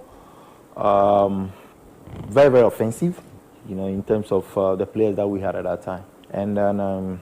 In 2010, Milo's tactics is more like a sit back, you know, defend, and then play on the counter. Yeah, the one goal approach. Yes, one goal project. You know, we started from the AFCON, and then we took it to the World Cup, and we had a perfect players for that system. You know, we had perfect player for that system, and with Kwesi Appiah was like a mix. Okay. It's a mix. You know, he reads the game, and then. When you see the mistakes of the opponents, you say, okay, today we are attacking. You know, so it's like a balanced thing in a mix. You know, so we had 3 different kind of coaches with that tactic. All right, okay. Serious, ma yen jim kakre. Yeah, Kanu, all can an eminya sa flashbacks no. Mene unse FIFA account omo use your TikTok. For some time, I want teasers for the World Cup. And on post 2 goal Ronaldo, Eshetia, Ghana, 2006. Your Chinolele no. On the pass, no, Kaka ne ball through pass. To draw you in 9 fast or 1-2 or channel. And we place the ball at the Koto net. And I signed the same interview na Babishia. But before this one, you see, this whole issue about athletics, Ghana, investment, and all those things in the come. Can you test time? I say prioritizing the year. Unimsa national championships here. We had the interest regional super zonals no kwa ehwe bi ho a interest won pa from the public. O the any school for no kran frame. So mo de your school ni ntino no person ko hwe bi. But the fact that obi awie school ni tifie and even media for more interest to cover some of these games no ya na interest no osoro pa. ya mana be perception bi say as athletics na nipa bi edia omo hye kokom e na omo ye de ompese omo ye ti omo ye wi a yenja ma omo no omo nkwan so nye ti anytime bi I organize athletics and I see something of that nature bia no unhye da nye nipa dodo omo interest e wade etimi si kura atwam na obi nim sa ade no kura akoso and from the hu ye any opening ceremony me 3 days ago I was at the 4 days ago I was at the Legon Stadium one a hona athletics a course for mini Gusa games na university games na e course Accra UPS on and ohwe edifice na nkasa na esi wona e say sign e touch the beam to meet standards a ye hwehwe no what me attract international competitions e wo kurum hanom because constantly yen maintain facility na yen maintain tracks no sa event ni nyina no interest en shede ni wo. I was watching the tennis the Gusa games no title ne man division no o hwe the technique no ne everything in it who say training en shede nkoso and most times sa athletics championship ya ye kan wase me ye relate magane kura yin ye kan na yakọ back to senior high school games na Prempeh college for team a omo de koje ye na azamatimu nyina kan ho bia hu sa consistent performance no omo da na do school games no ni asa akọbọso. It means that si ye me ni ko grassroots no ho a eno na ye the super zonals no ne so athletics competitions near na you bet me a report from there. Nanu ya na me ne yi di nkomo. Ye nua berima of anochikrum. Berima ya o cha de St. Louis. E no che kwan mo fa so mo saka young girl in Gaza no. Schools are near dinner even at the time akwanete exams hall actually BC no. And omoko fa no ba yo mo harness talent onumu from St. Louis no nano ewo stadium ye nyina ye hu the interest no and senye such schools no and the way interest say because they want to add up to academics no to get fame no accolades no and also help build and future na KB akwano we JHS no kwano the interest to go to school no come obene nam ho ba bia na talent na ahye. We should just channel some of those developmental funds na yewo from abaimu from assemblies no any even schools no enkwasa area ho me ase me maka because sa level no ma chade o hoda no say or say GS through GS football association no any athletics association no that partnership to train even teachers how mo hold positions or schools and say omo sports teachers no o kwa say sports master yeah staff no so young boy wo so near the amano so onim say dey see change relay the friend baton no so onim near the amano Kanu say wa atoda super zone as tama na Kanu TV na wo kokoba wuhu ba ku bi yesi omo hiri povo te de ade obi ade ne kwa na ase bibia ebetimi aku no wo hede yo si kura de nu a osuro vote na nkasa po ne kwa ne so onfam ko hiri no osuro wo hese de wo si aso mu na osuro ansa kwa no de so de ikosi ho omo bi wo de si wa na ohiri no afa ade no so tomatres nso na okọ so sika ye twa federation no mo international associations ni twa de bremo no some more per real talent na this is the time I say in Ghana Football Association any basic schools no mum through Ghana Education Service any sa partnership deal no because akura ni nyini medru senior high school e medru baby awo select under 17 under 24 and what ba be no skill set to say o the inside foot a place ball and I pass ball o the outside foot a pass ball e ho ekoche no game plan said they're not as a moja in church. 2006 near more offensive coach ne per baller ya attack it need create chances qualifiers no you share more goals we near 2010 no it was a different approach 2014 and I hear hybrid system coach na deploy say when the need be say attack here we should go when the need be so opponent and see a defend there you sit deep near so pressure near hit counter attack sa niema no ye kire no time akora no ye training no amana hu say so we go we defender na wo head the ball at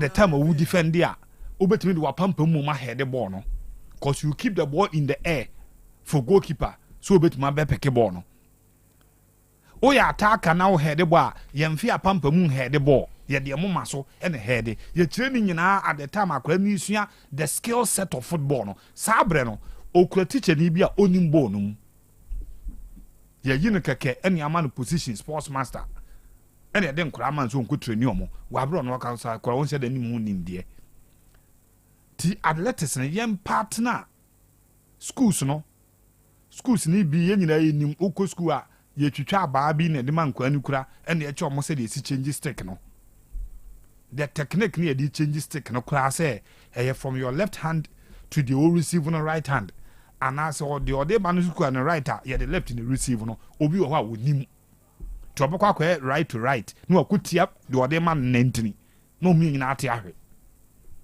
We need to get involved in all these things so that the interest from the masses and so no e be develop on hu numbers no e was stadium ora mo akohene regional minister in your intro now or highlight the post now here no it is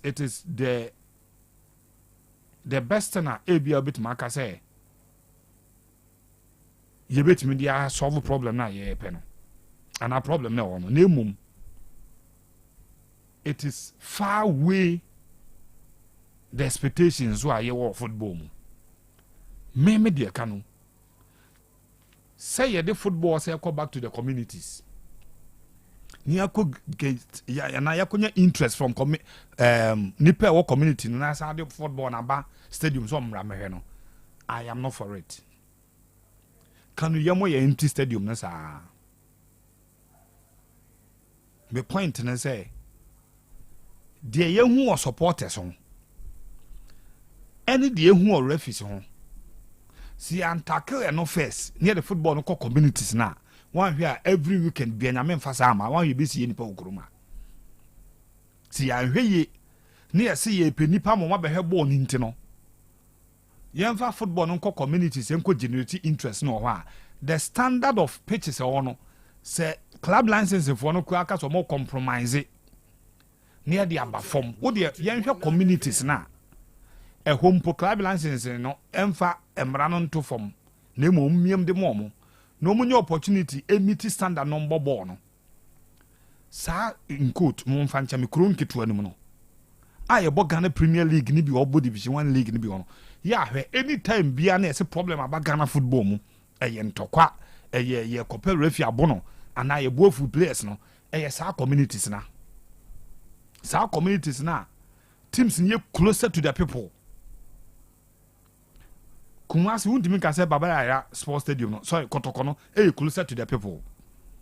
Ko he the situation na baby stadium nisi anyhow big are the larger community net here that is the greater Kumasi no city a na supporters ni free ba no amafo nye too glued to the club no sa what ye bu akwa baabi na ope Kotoko e no so oba be ball the whole week ni nyina na ebia the whole month nyina ohun Kotoko player biada ohun pani biada onimomo but odokotoko the name Kotoko no rengi wonasum osano no ohwe wadi akire anane papa bi di akire wate na ope so be ball to oba ne ehye ne Kotoko no kra na ya na the interest say mebu afu nti I should act on the buffo no iswa kakra bi no so kwa ne unso me die hard Kotoko fans na ye ni momo no sometimes they act on the buffo no me yehu e stadium it is ya prepare ho se ya pese amanfo be ball tiem fan communities no nien ko no imagine o de ma make as me awa o henti no me nso metumi aka imagine ya grantic in face the chance of ombo ayi aboabo communities yi baako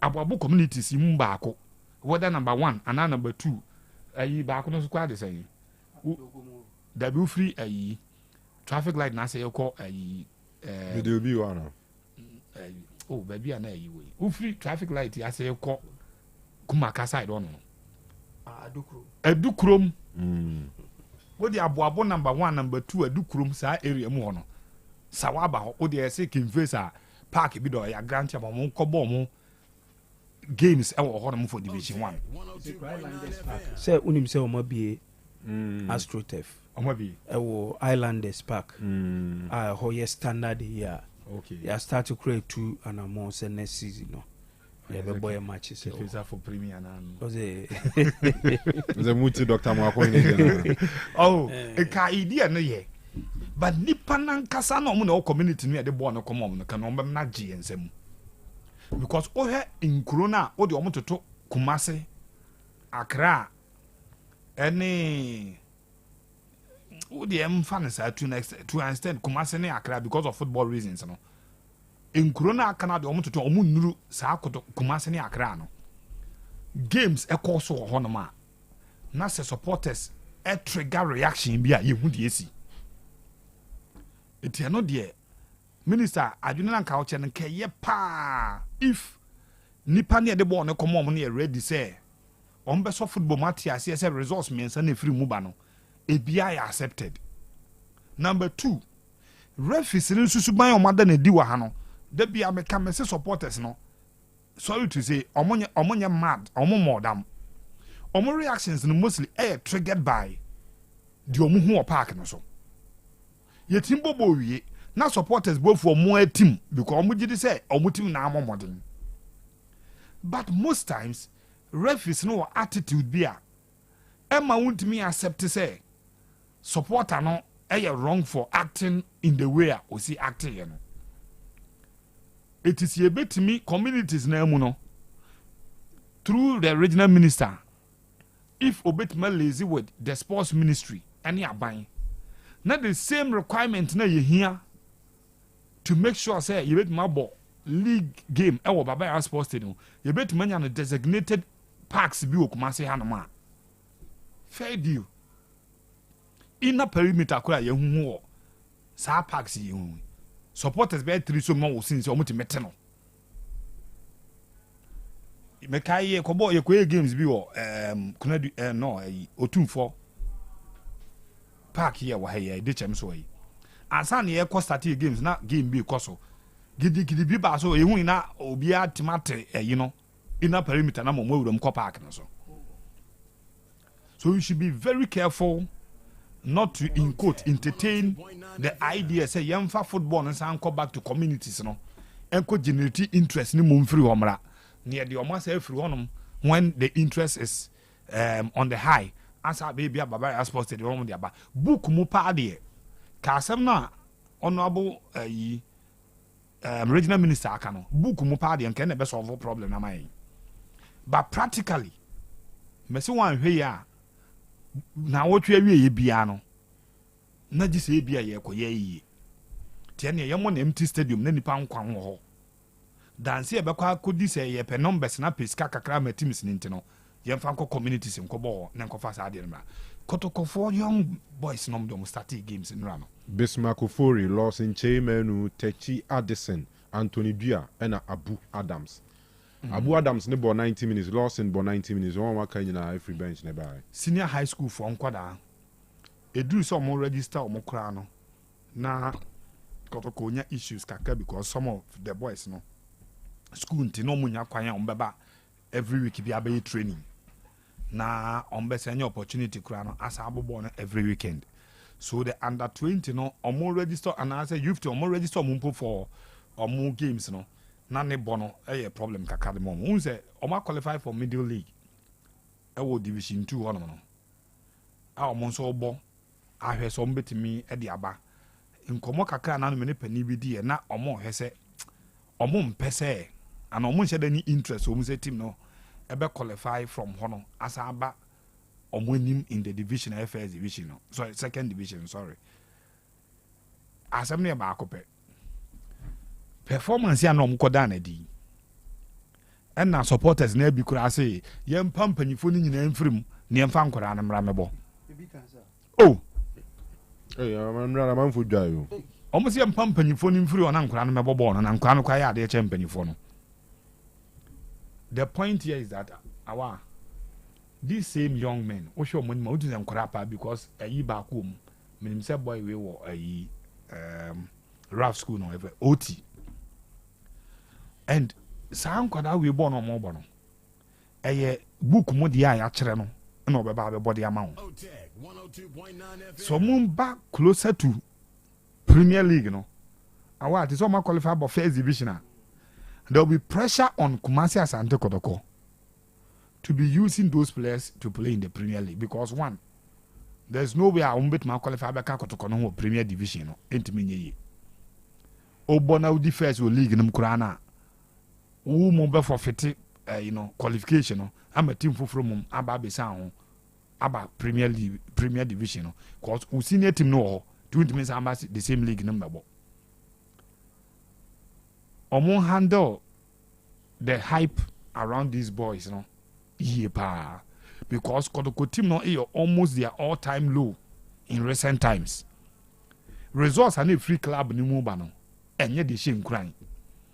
And I don't want to be one of those people who feels opposition in the sha, intina and quality me express omo, because team the whole season out of 31 games. No, what 10 points there? Very likely that, sorry to say, any Kotoko team at all will be able to beat them. But performance, young boys need that and dino. Yen lower expectation. No. Near manage the hype na sate bank hono. Because how they all handle teams. These young boys be asati training with the senior team. We de mon fan chame but me so me be team to meet me aka e bedu baby say hype na around nkura no kosuru baby a some of the senior boys will not be happy for two reasons as a bulletin two one here in one of those training sessions as some be free training grounds while betting was no for tackle bi obi de be ko obi so ene sa ne ma no etu ya kotokoni eye pass nkwa no be ball no omo ehunu ball and omo ball to meet your expectation.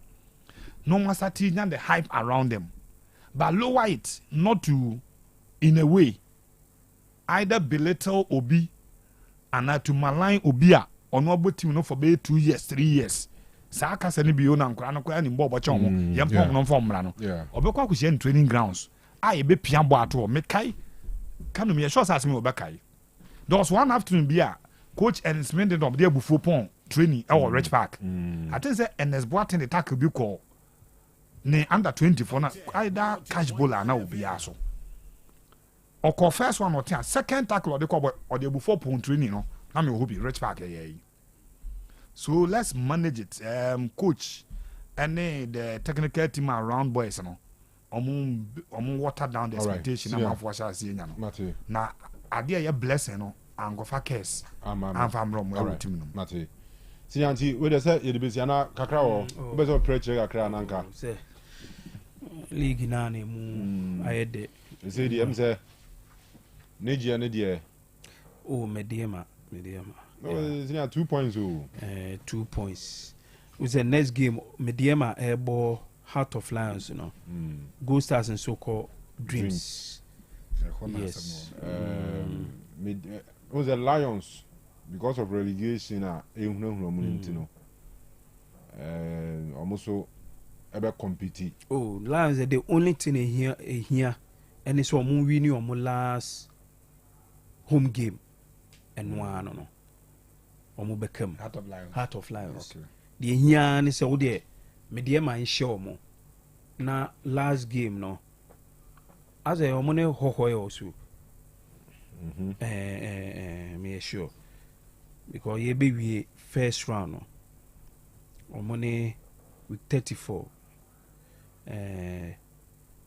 Yes, Heart of Lions ne hohoi. And so automatically no league table no Lions ebeway with 45. Okay. 45 on so there. Be bia chese won relegation. At least 45. A bit more. Entimi nyam. So I media ma. Oh, but say okay, in case at least. But some media last season was share no. Why ko share no? Heart of Lions ko share no. But not this time. Say I mean media ma G League, you know. O sha G League ni there. So ebeye din say the Heart of Lions openyi omo dem because last game omo ne hohoi nti so omo lose media ma na omo je hohoi 3 points na omo be call 45 say wehu nti say the MSA say ho no a nation's vision younger person to say ono so ebeye safe because next game oni eduana na ebo Obobia the last home game on his Summertex and Ebebo. And me assure say younger process even weekend on bet me akunya a point ewo doma. Nti younger process be safe. He said the idea a between Swedro All Blacks vision in nation. When him say All Blacks in Sonokanu. The next 2 games and I say last 2 games, you know, or Kokarela. No abebo kotoko ewo Kumasi nti oni any home game biabo ena vision ni nation no ena Kanu ehoni asem no ehona ayasem because onim say nations so bo vision we are the last game oko Karela ena vision so ebo nation we are the last game or boy Diana ewo home. So nti ama league you know I very very interesting. But in a Carola so. Yes. Because you a match All Blacks. And a Carola sani nations ever ball last game. And interestingly who say Enra so Carola no so come. And I was a Carola so Enra only vision a boy. Only vision boy. So nti only 3 teams are omo nyina potentially omo ebe kwa you know omo kingmakers menga ne saying obia be envy omo I mean average be envy omo so when sound come say Scandi for be 2-3 seasons in here e ka be 2 games are Karela nan ka by now no kono mu pe be gina so last season last match no moko takwa e no moko share media ma e wo takwa no say media ma na no 2 seasons ago na Heart of Lions so ehia survival ko share media ma e ko share media ma ko share ansa na ko share Chelsea ansa na ko share so the ball ni ko the ball ni ko go ni ba e che go na go ni ba na buy oh okay nti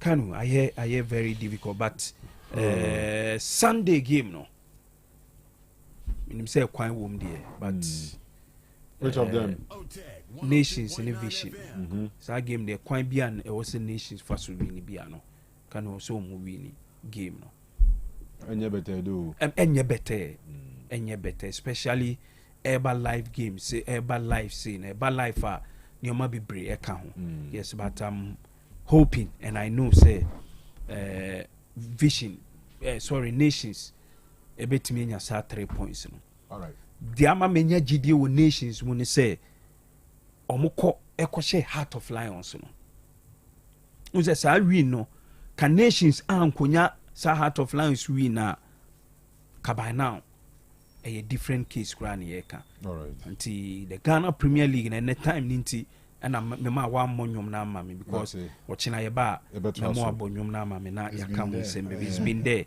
since the days of Baba Yara Clement formerly of Mine FM. Yeah, or say your man and wife a belated Mother's Day. Mrs. Esther Ajua Nyakua Osei Abuaji or Madina Accra. Yeah. And to Mrs. Happy Mother's Day. Belated one. Now birthdays, no, younger birthdays, no sorry. Now the birthday of Peace Segbeji. Peace Segbeji, the brother of okay. Mami started all of. I'm say manya dinu wrong. Okay. Aye. Manya dinu wrong. I'll say happy birthday to Glory Segbeji. Glory ewo kade eho ena obezi. Na ono ani nua ba e friend Peace. Ana afi mia mi nua e friend no Osei Poku Adabanka. Oye so jani o. Yeah, Puff Daddy no, a heavy brutal. Presido. Omu nyina na aka bom no so mo we she Glory a happy birthday. Enti baby out here and free be a Glory.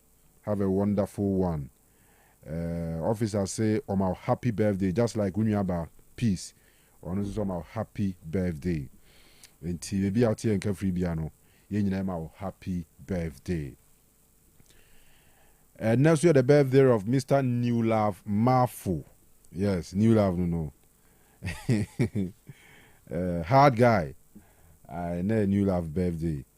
Now, those days near the friend, no, Poboski. Yes, Poboski. Or a heavy brutal. So, from all of us, I mean, the squad mate, will be also man happy birthday. 05 Connect for, yeah, Connect for. The New Love. How quite fresh. Yes, a hard guy. Hard guy. Quite fresh, papa. All right, so big man, happy birthday, Nyamisha P, Chief. And we also happy birthday to Mr. Kwabena Buedu Poppy. Any diamond for the friend Ewo Adumenu. Last stop. Sansu Yabushi opinion of a Diana family. I war Nyantreni say. Ti obi dia basi and wish happy birthday, Poppy. Nyamisha P no man kwatinti and hoarding room.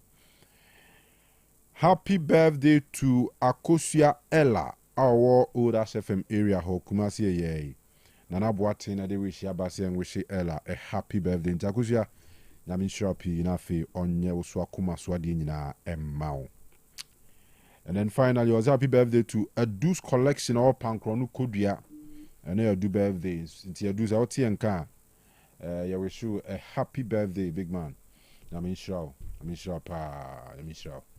All right. Okay, Eugene. Mr. Obwamena, many no quick. Many the other mammy first. Yes. We, I me and Casa me young compre Bobby pa. A very Richmond. Na rich a mammy and a die screen or so no. And a mommy birthday. A friend of Madame Sheila. Madame Sheila. Let me read it as Obanuchon. I'll say happy birthday. My lovely world best mom, Madame Sheila. May your new age be filled with abundant blessings, laughter, and beautiful memories. I love you so much, Mom. Honorable Rich, Alba Amstead, so within the Tescom family, no, or contested, and I say, or Baba who's over contested for President El Honam. Honorable Rich. I will say, me, I friend Madame Sheila, happy birthday. And then the last one, Eugene, Mr. Obwamena, we dear mania, me director be me free, school one. Oba a year old Tafo Education Directorate, director, and a director, Mr. Menyadu and Famano. St. Benedict School, no, a school, nice share, Moro Market Fuel Station, I want a cheap Catholic school. Now we speech and prize giving day. Team rising to greater heights. Now Kanu hear so our down for so was be Honorable Vincent Asifwa Esquire or non a year Otafo Member of Parliament. Or baby and after Honorable Abubakar Sadiq a year Otafo MCE. On also a program Nasi. And Dr. Obin Emmanuel, Oko Trinity Hospital, Oko Diajanshona, on the ACU, Ewo Honum, on so Ewo Subinafe, Mia Minia, our one as I headmaster, Ewo Skumo, Mr. Aqua Hagan, Joseph, or no, and the headmaster, and the school premises on my, and this speech and prize giving day in Bakoso, Yamia, my Friday, dear 15th May 2026, 9 a.m. Na Shasiye. Rising to greater heights, St. Benedict RCJHS campus on Mano. ɛna mpanyinfo amabobodin honorable MP a ɔyɛ Vincent Asifua Obeba, Sadiq Abubakar a ɔno nso yɛ MC bɛba Dr. Mobin Manuel a ɔno nso yɛ medical doctor ɛwɔ Trinity Hospital bɛba na headmaster akɔ Hagan nti director ɛsɛ invite mo a mo awie school wɔ hɔ ne nyinaa na mo te nka baabi a mo te free bia sɛ it is for you mo a mo school nyame adom a mo grace occasion no medase. All right. Okay, you yenkɔ na yenwie we we a special birthday wish nti say happy birthday to Alhaji Aminu Dambala. Alhaji Aminu Dambala, and your birthday. Until we show happy birthday. Oh, Aswasi Market, Forest Bureau, Hona Uye Juma. We from me, I'm offer. I friend Yunus or to Yunus, SMN we show Alhaji Aminu Dambala happy birthday. And I wish you Alhaji Diof, a Jazungo, strong Liverpool fan and an ardent listener of Otec FM, ne Otec Sports. And your birthday. Nti Alhaji Diof, Miami Nua Diof, may we show happy birthday. Nyankopon inshira na onye okese pa. All right, see, and say you the infancy ana. You met twice so china. Enti ya do bi ase, nyame admo china he be se hia yakra mo. Ai bia ka wo wa mi wo miomi. E ka ya ma wo miomi. Ite ko ne wo se ko.